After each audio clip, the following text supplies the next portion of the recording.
പ്രിയമുള്ളവരെ, ഇന്നലെ നമ്മൾ കേട്ടു, നമ്മളിലുള്ള ആന്തരിക മുറിവ് എപ്രകാരം നമ്മളിൽ പ്രവർത്തിക്കുന്നു, ഏതെല്ലാം അവസ്ഥയിൽ അത് നമ്മളിലേക്ക് കടന്നു വരുന്നു എന്നുള്ളതിനെക്കുറിച്ചാണ് ഇന്നലെ നമ്മൾ ശ്രവിച്ചത്.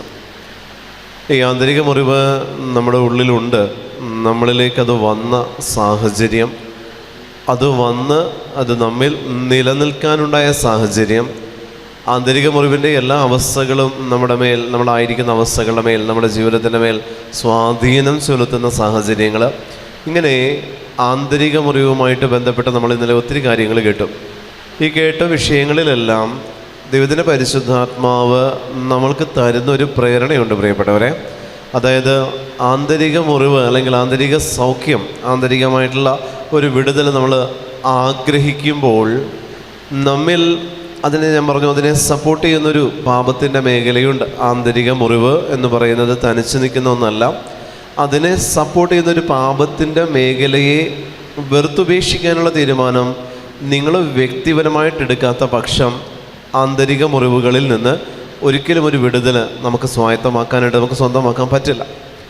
ആന്തരിക മുറിവുകളിൽ നിന്ന് ആന്തരിക മുറിവ് വിട്ടു മാറാനായിട്ട് നമ്മളിൽ പതിവായി ചെയ്യുന്ന ചില പാപത്തിൻ്റെ മേഖലകൾ, നിരന്തരം വിശുദ്ധ കുമ്പസാരത്തിൽ നമ്മൾ പറയേണ്ടി വരുന്ന ചില പാപത്തിൻ്റെ മേഖലകൾ, ഇത്തരത്തിൽ ഏതെങ്കിലും ഒരു അവസ്ഥ നമ്മളിലുണ്ടെങ്കിൽ ആന്തരിക മുറിവ് എന്ന് പറയുന്ന അവസ്ഥ ഒരിക്കലും നമ്മൾ വിട്ടുപോകത്തില്ല.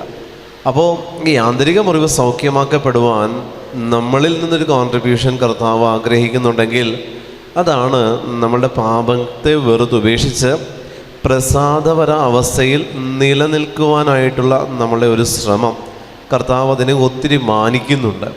കർത്താവ് ഒത്തിരി നമ്മളിൽ നിന്ന് പ്രതീക്ഷിക്കുന്നുണ്ട്. ചില പാപങ്ങൾ നമ്മൾ ബോധപൂർവം ചെയ്ത് ആ പാപത്തിൽ തന്നെ നമ്മൾ നിലനിൽക്കുന്ന ചില പാപത്തിൻ്റെ മേഖലകളും പാപ അവസ്ഥകളും നമ്മിലുണ്ട്. ഈ പാപ അവസ്ഥകൾ പ്രിയപ്പെട്ടവരെ, ഒരു കാലഘട്ടത്തിൽ ഈ പാപത്തെ നമ്മൾ വെറുതെ ഉപേക്ഷിച്ചവരാണ്. പിന്നീട് ഒരു കാലഘട്ടത്തിൽ ഈ പാപം നമ്മളിൽ വീണ്ടും ചാർജ് എടുത്തിട്ടുണ്ട്.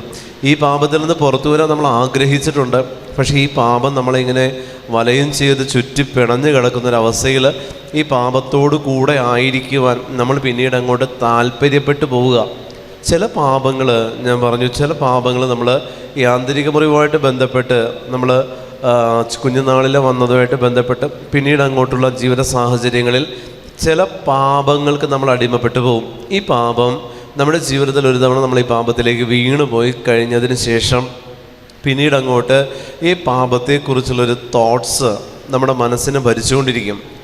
ഈ പാപത്തെക്കുറിച്ച് എൻ്റെ ഉള്ളിൽ തോന്നിക്കൊണ്ടിരിക്കുന്ന തോട്ട്സ് അത് എൻ്റെ ആത്മീയ ജീവിതത്തെ, എൻ്റെ ഭൗതിക ജീവിതത്തെ, എൻ്റെ ആരോഗ്യത്തെ നശിപ്പിക്കാനായിട്ട്, പ്രാർത്ഥനയിൽ തന്നെ മൈൻഡിനെ ഡിസ്ട്രാക്റ്റഡ് ആക്കാനായിട്ടുള്ള ഒരു സ്പിരിറ്റിൻ്റെ ഒരു പ്രവർത്തനം നമ്മുടെ ഉള്ളിൽ ആരംഭിക്കും. ചില പാപങ്ങൾ, ഇതിനും കാരണം ഈ ആന്തരിക മുറിവിൻ്റെ പ്രവർത്തനമാണ്. ഈ ആന്തരിക മുറിവ്, ഞാൻ പറഞ്ഞു, ഉള്ള വ്യക്തികളിൽ പാപത്തോടുള്ള വാസനകൾ, എല്ലാത്തിനോടുമല്ല, ചില പാപത്തോട് ഏത് രീതിയിൽ അവരുടെ മനസ്സിലേക്ക് ആന്തരിക മുറിവ് കടന്നു വന്നുവോ അതിൻ്റെ അണ്ടറിൽ വരുന്ന ഒരു പാപത്തിൻ്റെ മേഖലയോട് ഈ ആന്തരിക മുറിവുള്ള വ്യക്തിക്ക് ഒരു ചായ്വുണ്ടാകും. ഈ ചായ്വിൽ നിന്ന് പുറത്തു വരാനായിട്ട് സാധിക്കാതെ അവസാനം ഈ പാപത്തിൽ വീണു പോയാൽ പിന്നീട് അങ്ങോട്ട് ഈ വ്യക്തിയെ ഭരിക്കുന്നത് ഈ പാപത്തിൽ വീണു പോയതിനെ കുറിച്ചുള്ള തോട്ട്സിലായിരിക്കും. പിന്നീട് അങ്ങോട്ട് ആ വ്യക്തിയുടെ ജീവിതം മുന്നോട്ട് പോകുന്നത് ഈ തോട്ട്സിലായിരിക്കും. അതായത് നമ്മൾ ആഗ്രഹിക്കാത്ത മേഖലകളിലെല്ലാം, പ്രാർത്ഥനയിലായിരിക്കുന്ന മേഖലകളിലെല്ലാം നമ്മുടെ പ്രാർത്ഥനയിൽ നിന്ന് നമ്മുടെ മൈൻഡിനെ ഡൈവേർട്ട് ചെയ്യുന്ന തരത്തിൽ ഈ തോട്ട്സ് നമ്മളിൽ സ്വാധീനം ചെലുത്തിക്കൊണ്ടിരിക്കും. ഇതായിരിക്കും പിന്നീട് അങ്ങോട്ട് നമ്മളെ ഭരിക്കുന്നത്. പ്രിയമുള്ളവരെ, ഇത്തരത്തിൽ നമ്മെ ഭരിക്കുന്ന തിന്മയുടെ സ്വാധീനങ്ങൾ നമ്മുടെ ഉള്ളിൽ നമ്മളിൽ ഭരണം നടത്താൻ തുടങ്ങിയാൽ പിന്നീട് നമ്മുടെ ജീവിതത്തെ മൊത്തത്തിൽ ഇതിന് സ്വാധീനം ചെലുത്താനായിട്ട്, മൊത്തത്തിൽ നമ്മുടെ അധികാരം ഏറ്റെടുക്കുകയാണ് ഈ സ്പിരിറ്റ്. പിന്നീട് അങ്ങോട്ട് നമ്മുടെ പൂർണ്ണമായിട്ടുള്ള അധികാരം ഈ അരൂപി സ്വന്തമാക്കിക്കൊണ്ടിരിക്കുക. നമ്മൾ അറിയുന്ന പോലുമില്ല. ഇതൊരു സ്ലോ പോയ്സണാണ്. ഇത് സ്ലോലി നമ്മളിലേക്ക് കടന്നു വന്ന് നമ്മളുടെ വ്യക്തി ജീവിതത്തിൽ പിന്നീട് അങ്ങോട്ട് ഇത് സ്ഥാനം ഉറപ്പിക്കും. നമ്മുടെ ആത്മീയ ജീവിതത്തിൽ സ്ഥാനം ഉറപ്പിക്കും. നമ്മുടെ ആരോഗ്യത്തിൽ ഇത് സ്ഥാനം ഉറപ്പിക്കും. നമ്മുടെ ഉയർച്ചകളിൽ, വിദ്യാഭ്യാസത്തിൽ, വ്യക്തിബന്ധങ്ങളിൽ, പ്രത്യേകിച്ച് മാതാപിതാക്കൾ മക്കൾ ബന്ധങ്ങളിൽ, ദാമ്പത്യ ബന്ധങ്ങളിലെല്ലാം ഈ സ്പിരിറ്റ്, ഈ തോട്ട്സ് സ്ഥാനം ഉറപ്പിച്ചു കഴിഞ്ഞാൽ എതിർവശത്ത് നിൽക്കുന്നതെല്ലാം പിന്നീട് അങ്ങോട്ട് ശത്രുക്കളാണ്. എതിർവശത്ത് നിൽക്കുന്നതിനോടൊന്നും നിങ്ങൾക്ക് ആത്മാർത്ഥമായ ഒരു സ്നേഹം ഉണ്ടാവില്ല. എതിർവശത്ത് നിൽക്കുന്ന വ്യക്തികളോടൊന്നും നിങ്ങൾക്കൊരിക്കലും അവരെ സ്നേഹിക്കാൻ, ആത്മാർത്ഥതയോട് സ്നേഹിക്കാൻ പറ്റില്ല. അവരോട് നിങ്ങൾ കാണിക്കുന്നത് ഒരു തരം അഭിനയമായിരിക്കുള്ളൂ. പിന്നീട് അങ്ങോട്ട് അവരോട് നിങ്ങൾ പെരുമാറുന്നതെല്ലാം അഭിനയമായിരിക്കും, ആത്മാർത്ഥത ഉണ്ടാവില്ല. ഇതിന് കാരണം ഈ അരൂപിയുടെ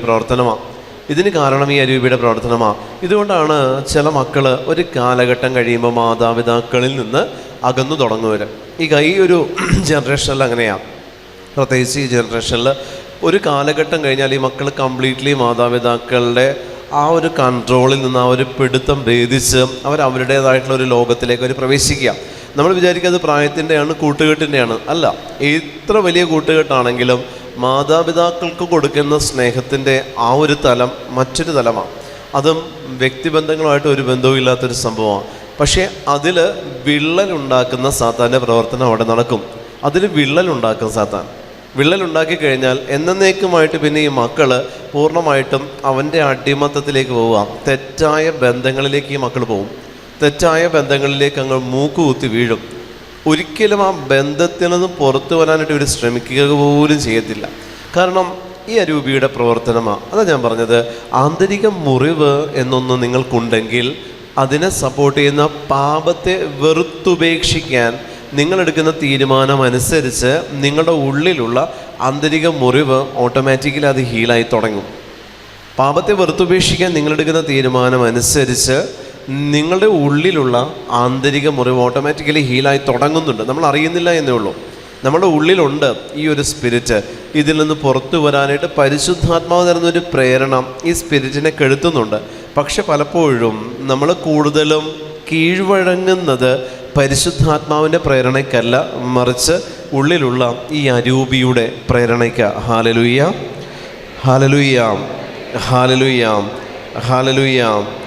വിശുദ്ധ മർക്കോസിൻ്റെ സുവിശേഷം അതിൻ്റെ 1-ാമത്തെ അധ്യായം 21 മുതലുള്ള തിരുവചനം. അവൻ കഫർനാമിലെത്തി. സാബത്ത് ദിവസം അവൻ സിനഗോഗിൽ പ്രവേശിച്ച് പഠിപ്പിച്ചു. അവൻ്റെ പ്രബോധനത്തിൽ അവർ വിസ്മയഭരിതരായി. കാരണം നിയമജ്ഞരെ പോലെയല്ല, അധികാരം ഉള്ളവനെ പോലെയാണ് അവൻ പഠിപ്പിച്ചത്. ഹല്ലേലൂയ, ഹല്ലേലൂയ, ഹല്ലേലൂയ. നിയമജ്ഞരെ പോലെയല്ല, അധികാരമുള്ളവനെ പോലെയാണ് അവൻ പഠിപ്പിച്ചത്. പ്രിയമുള്ളവരെ, പ്രാർത്ഥിക്കുന്ന വ്യക്തിയിലുള്ള 2 തരത്തിലുള്ള പ്രാർത്ഥനാ രീതികളാണിത്. പ്രാർത്ഥനാ രീതികളാണ്. ഒന്ന്, നിയമജ്ഞൻ്റെ പ്രാർത്ഥനാ രീതി. അതായത് നിയമങ്ങളിൽ അണുവിട വ്യത്യാസം വരാതെ പ്രാർത്ഥനയിലെല്ലാം ദൈവത്തിൻ്റെ തിരുമനസ്സിനേക്കാളുപരി ആ ഒരു പ്രോട്ടോക്കോൾ തെറ്റിക്കാതെ പ്രാർത്ഥനാ രീതി പോകുന്ന ഒരു രീതിയുണ്ട്. രണ്ടാമത്തേത്, അധികാരമുള്ളവൻ്റെ പ്രാർത്ഥനയുണ്ട്. അശുദ്ധാത്മാവ് ബാധിച്ച വ്യക്തിയെ സംബന്ധിച്ച് അവിടെ പ്രവർത്തിക്കേണ്ടത് അധികാരത്തിൻ്റെ പ്രാർത്ഥനയാണ്. ഇത് തന്നെയാണ് ആന്തരിക മുറിവുള്ളൊരു വ്യക്തിയെ സംബന്ധിച്ച് നിയമജ്ഞൻ്റെ പ്രാർത്ഥന. അതല്ലെങ്കിൽ സാധാരണ നമ്മൾ ഫോളോ ചെയ്തു വരുന്ന പ്രാർത്ഥനയുടെ ആ ഒരു സ്ട്രക്ചറിൽ നിന്ന് പൂർണ്ണമായും പുറത്തു വന്നുകൊണ്ട്, പ്രിയമുള്ളവരെ, പിന്നീട് അങ്ങോട്ട് നമ്മുടെ പ്രാർത്ഥനകളിൽ അധികാരം ഉപയോഗിച്ചുള്ള പ്രാർത്ഥനകൾ നമ്മൾ ചെയ്യുന്നുണ്ടെങ്കിൽ നമ്മളെ ഭരിക്കുന്ന ആന്തരിക മുറിവ് നമ്മളിലേക്ക് കടത്തിവിട്ട ആ ഒരു സ്പിരിറ്റിനെ നമുക്ക് നമ്മളാൽ തന്നെ ബന്ധിച്ച് പുറത്താക്കാൻ പറ്റും. ആന്തരിക മുറിവിലേക്ക് നമ്മളെ കടത്തിവിട്ട ആ ഒരു സ്പിരിറ്റിനെ അധികാരമുള്ളവൻ്റെ പ്രാർത്ഥന ഇവിടെ കർത്താവ് പഠിപ്പിക്കുകയാണ് ചെയ്യുന്നത്. പക്ഷെ നമ്മളെ സംബന്ധിച്ച് നമ്മൾ പ്രാർത്ഥിക്കുമ്പോൾ അധികാരത്തോടുകൂടെയുള്ള പ്രാർത്ഥനയാണ് ദൈവത്തിൻ്റെ മുൻപിൽ കൂടുതൽ സ്വീകാര്യമാകുന്നത്. അധികാരത്തോടുകൂടെയുള്ള പ്രാർത്ഥന, അധികാരം ഉപയോഗിച്ചുള്ള പ്രാർത്ഥന. അധികാരം ഉപയോഗിക്കേണ്ടിടത്ത് ഉപയോഗിച്ചുകൊണ്ട് അതിൽ പ്രാർത്ഥന കൂടെ ചേരുമ്പോൾ, പ്രിയപ്പെട്ടവരെ, തിന്മയുടെ ശക്തികൾ, നമ്മളെ ഭരിക്കുന്ന അസ്വസ്ഥതയുടെ കെട്ടുകൾ യേശുവിൻ്റെ നാമത്തിൽ നമ്മളെ വിട്ടുമാറും. ചില പാപത്തിൻ്റെ മേഖലകൾ നമ്മളിലുണ്ടെങ്കിൽ അത് ആധിപത്യം നേടിയിരിക്കുകയാണ്. അവിടെ ആ പാപത്തിൻ്റെ ആധിപത്യത്തിന് മേൽ ദൈവം എനിക്ക് നൽകിയിരിക്കുന്ന അധികാരത്തെയാണ് ഞാൻ ഉപയോഗിക്കുന്നുണ്ടെങ്കിൽ ആ ആധിപത്യത്തിൻ്റെ മേൽ ദൈവത്തിൻ്റെ ശക്തി പ്രകടമാകുന്നത് നമുക്ക് കാണാൻ പറ്റും. ഹല്ലേലൂയ. വലതുകരം ഉയർത്തിയെന്ന് പറഞ്ഞേ ഹല്ലേലൂയ. വിശ്വാസത്തോടെ പറയട്ടെ ഹല്ലേലൂയ, ഹല്ലേലൂയ, ഹല്ലേലൂയ, ഹല്ലേലൂയ, ഹല്ലേലൂയ. അധികാരം ഉപയോഗിക്കണം പ്രിയപ്പെട്ടവരെ, അധികാരം ഉപയോഗിക്കണം. കർത്താവായ യേശുക്രിസ്തു ശിഷ്യന്മാരെ സുവിശേഷ വേലയ്ക്ക് വേണ്ടി അയക്കുന്നിടത്ത് പരിശുദ്ധാത്മാവിനെ സ്വീകരിക്കുന്നതിന് മുൻപും ദൈവം അവർക്ക് കൊടുത്തത് അധികാരത്തെയാണ്, അഭിഷേകത്തെയല്ല. അധികാരത്തെ കൊടുത്തുകൊണ്ട് അവൻ പറഞ്ഞു, ലോകം മുഴുവനും പോയിട്ട് സുവിശേഷം പ്രഘോഷിക്കാൻ അധികാരം കൊടുത്തു. ഈ അധികാരം, ഈ അതോറിറ്റി ക്രിസ്ത്യാനി എന്നുള്ള നിലയ്ക്ക് എനിക്ക് നിങ്ങൾക്ക് നൽകപ്പെട്ട അധികാരമാണ്. മക്കളുടെ മേൽ അമ്മയ്ക്ക് അപ്പൻ അധികാരമുണ്ടെങ്കിൽ മക്കളിൽ പ്രവർത്തിക്കുന്ന അരൂപികളുടെ മേലും അമ്മയ്ക്കും അപ്പനും അധികാരമുണ്ട്. നിങ്ങൾ ശാസിച്ചാൽ, നിങ്ങൾ ബന്ധിച്ചാൽ ബന്ധിക്കപ്പെടാത്തതൊന്നും മക്കളിൽ ചാർജ് എടുക്കാൻ തമ്പുരാൻ സമ്മതിക്കത്തില്ല. ഏതെങ്കിലും തിന്മയുടെ സ്വാധീനം നിങ്ങളുടെ മക്കളിലുണ്ടെങ്കിൽ, പ്രിയപ്പെട്ട ദൈവജനമേ, മാതാപിതാക്കൾക്ക് എത്ര വലിയ ഹൈ റാങ്കിങ് സ്പിരിറ്റ് ആണെങ്കിലും അതിനുമേൽ മാതാപിതാക്കൾക്ക് മക്കളിൽ പ്രവർത്തിക്കുന്ന ഏത് തിന്മയുടെ ശക്തികൾക്ക് മേലും അധികാരമുണ്ട്. പ്രാർത്ഥിക്കുന്ന മാതാപിതാക്കൾക്ക് അധികാരമുണ്ട്. അധികാരം ലഭിച്ച മാതാപിതാക്കൾ യേശുനാമത്തിലും അമ്മ എന്ന അധികാരത്തിൽ, അപ്പൻ എന്ന അധികാരത്തിൽ മക്കളെ ശാസിച്ച് ബന്ധിച്ചാൽ അത് കെട്ടപ്പെടുക തന്നെ ചെയ്യും. അവിടെ ഒരു മൂന്നാമതൊരാൾ, ഒരു ശുശ്രൂഷകൻ നിങ്ങളുടെ ഭവനത്തിലേക്ക് പ്രവേശിക്കേണ്ട ആവശ്യം അവിടെ ഇല്ല. ഞങ്ങളെപ്പോലൊരു വ്യക്തി നിങ്ങളുടെ ഭവനത്തിൽ വന്ന് ഇതിനെ ബന്ധിക്കാനായിട്ട് നിയമം ലഭിച്ചു, അധികാരം ലഭിച്ചു എന്ന് പറഞ്ഞ് മറ്റൊരുത്തൻ വരേണ്ട ആവശ്യം നിങ്ങളുടെ കുടുംബത്തിലില്ല. പ്രിയപ്പെട്ടവരെ, നിങ്ങളുടെ കുടുംബത്തെ ഭരിക്കുന്ന തിന്മയുടെ ശക്തികൾ അത് ആന്തരിക മുറിവിൻ്റേതാണെങ്കിലും പൈശാചിക പീഡയുടേതാണെങ്കിലും അശുദ്ധാത്മാവിൻ്റേതാണെങ്കിലും നാരകീയ സേനകളുടേതാണെങ്കിലും അതിൻ്റെ മേൽ നിങ്ങൾക്കുള്ള അധികാരത്തിൻ്റെ 1/3 പോലും ഞങ്ങൾക്കില്ല. ഞങ്ങൾക്ക് കോമൺ ആയിട്ട് തന്നിരിക്കുന്ന അധികാരമാണ്. പക്ഷെ നിങ്ങൾക്ക് ഇൻഡിവിജ്വലി, പേഴ്സണലി നിങ്ങൾക്ക് തന്നിരിക്കുന്ന അധികാരമാണ്. അത് വ്യത്യാസമുണ്ട്. നിങ്ങൾ ഉപയോഗിക്കുന്ന അധികാരമാണ് ദൈവത്തിൻ്റെ മുൻപിൽ കൂടുതൽ സ്വീകാര്യവും സാത്താൻ കൂടുതൽ ഭയക്കുന്നതും നിങ്ങളുടെ അധികാരത്തെയാണ്, ഞങ്ങളുടെ അധികാരത്തെയല്ല. ഞങ്ങൾക്ക് ദൈവം തന്നിരിക്കുന്ന അധികാരം അല്ലെങ്കിൽ ശുശ്രൂഷാവരം വിജാതീയരിലേക്ക്, കർത്താവിനെ അറിയാത്ത ജനതകളിൽ പ്രവർത്തിക്കുന്ന തിന്മയുടെ അരൂപിക്ക് മേൽ പ്രയോഗിക്കാനാണ് കർത്താവിൻ്റെ ശുശ്രൂഷകർക്ക് കർത്താവ് അധികാരം കൊടുത്തിരിക്കുന്നത്. നിങ്ങളെ സംബന്ധിച്ച് നിങ്ങൾ സ്വീകരിക്കുന്ന കൂദാശകളിലൂടെ, മാമോദിസായിലൂടെ, അനുദിനം നിങ്ങൾ സ്വീകരിക്കുന്ന വിശുദ്ധ കുർബാനയിലൂടെ, നിങ്ങളുടെ പാപപരിഹാരത്തിന് വേണ്ടി നിങ്ങൾ സ്വീകരിക്കുന്ന വിശുദ്ധ കുമ്പസാരത്തിലൂടെ ഈ അധികാരം ഡേ ബൈ ഡേ നിങ്ങളിൽ അധികരിച്ചു കൊണ്ടിരിക്കുകയാണ്, ബലപ്പെട്ടുകൊണ്ടിരിക്കുക. പക്ഷേ നിങ്ങളത് ഉപയോഗിക്കാത്തിടത്ത് നിങ്ങളുടെ കുടുംബത്തിൽ തിന്മയുടെ സ്വാധീനം ബലപ്പെടും. നിങ്ങൾ ബന്ധിക്കണം. യേശുവിൻ്റെ നാമത്തിൽ നിങ്ങളുടെ കുടുംബത്തിൽ ഭരിക്കുന്ന തിന്മയുടെ ശക്തികളെ നിങ്ങൾ ബന്ധിക്കണം.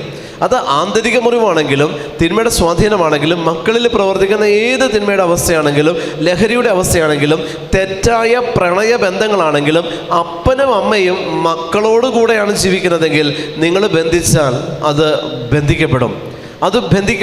എന്നേക്കുമായിട്ട് അത് ബന്ധിക്കപ്പെടും.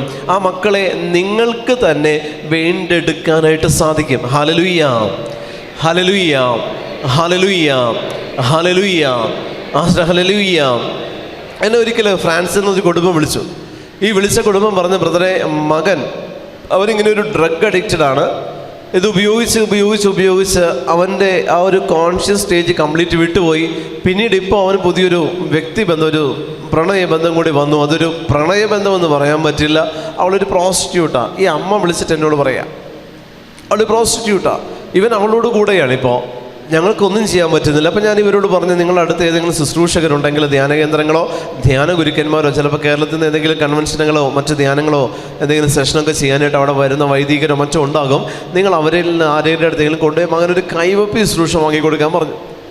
അപ്പോൾ ഇവർ പറഞ്ഞു, ഇവിടെ ഞങ്ങൾക്ക് ഇതൊന്നും അവൈലബിൾ അല്ല ബ്രദറെ, നേരത്തെ ഉണ്ടായിരുന്നു, ഇപ്പോൾ ഈ ദിവസങ്ങളിൽ ഇതൊന്നും അവൈലബിൾ അല്ല, അടുത്തെങ്കിലും ഇതുള്ളതായിട്ട് എനിക്ക് അറിയാനും പാടില്ല. ഞാൻ ഫോൺ കട്ട് ചെയ്ത് തമ്പുരാൻ്റെ മുമ്പിലിരുന്ന് ഈ കുടുംബത്തിന് വേണ്ടി പ്രാർത്ഥിക്കുന്ന സമയത്ത് ഈശോ ഇങ്ങനെ മെസ്സേജ് തരാണ്, ഈ അപ്പനും അമ്മയ്ക്ക് ഞാൻ കൊടുത്തിരിക്കുന്ന അധികാരത്തെക്കുറിച്ച് നീ എന്താ പറയാത്തേ? ഈ മെസ്സേജാണ് പരിശുദ്ധാത്മാവ് തന്നത്. ഈ അപ്പനും അമ്മയ്ക്കും ഞാൻ കൊടുത്ത അധികാരത്തെക്കുറിച്ച് നീ എന്താ പറയാത്തേ? പ്രിയമുള്ളവരെ, പിന്നീട് ഇതിനെക്കുറിച്ച് ഞാനിങ്ങനെ പ്രാർത്ഥിച്ചുകൊണ്ടിരിക്കുന്ന സമയത്ത് ഈശോ വീണ്ടും പറയുകയാണ്, അവരുടെ കരങ്ങൾ, അവരായിരിക്കുന്ന അവസ്ഥകൾ, അവരുടെ പ്രാർത്ഥനാ ജീവിതം, അവരുടെ കരങ്ങളിലേക്ക് ഞാൻ കൊടുത്തിരിക്കുന്ന ഒരു അഭിഷേകമുണ്ട്. ഒരമ്മ ഒരു കുഞ്ഞിനെ കൺസീവ് ചെയ്യുന്ന സമയത്ത് ഈ അമ്മയിലേക്ക് ഈ കുഞ്ഞിൽ പ്രവർത്തിക്കാൻ സാധ്യതയുള്ള 9 തരത്തിലുള്ള അരൂപികൾക്ക് മേലാണ് 9 മാസം ഈ കുഞ്ഞിനെ കൺസീവ് ചെയ്യുന്ന സമയത്ത് ഈ അമ്മയ്ക്ക് അധികാരം ലഭിക്കുന്നത്.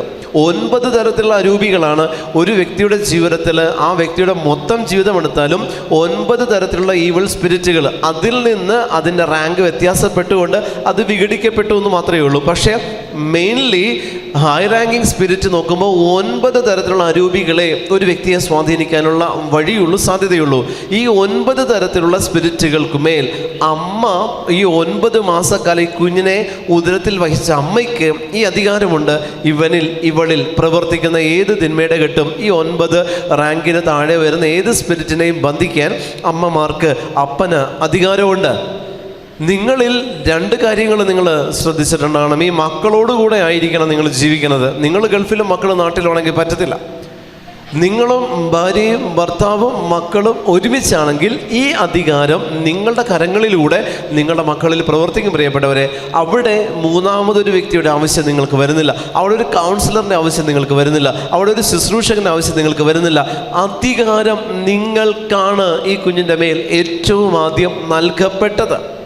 അത് നിങ്ങൾ ഉപയോഗിച്ചാൽ അമ്മ എന്നുള്ള അധികാരത്താലും യേശുവിൻ്റെ നാമത്തിലും ഞാൻ കൽപ്പിക്കുന്നു, ഞാൻ ശാസിക്കുന്നു, ഇവളെ ഭരിക്കുന്ന ഈ ഡ്രഗിൻ്റെ ഈ തെറ്റായ ബന്ധങ്ങളുടെ സകല കെട്ടുകളും യേശുനാമത്തിൽ ഇവരെ വിട്ടുമാറട്ടെ എന്ന് നിങ്ങൾ കൽപ്പിച്ചാൽ, അത് കൽപ്പിച്ചത് കർത്താവായ യേശുവിൻ്റെ നാമത്തിൽ അവിടെ സംഭവിക്കുക തന്നെ ചെയ്യും.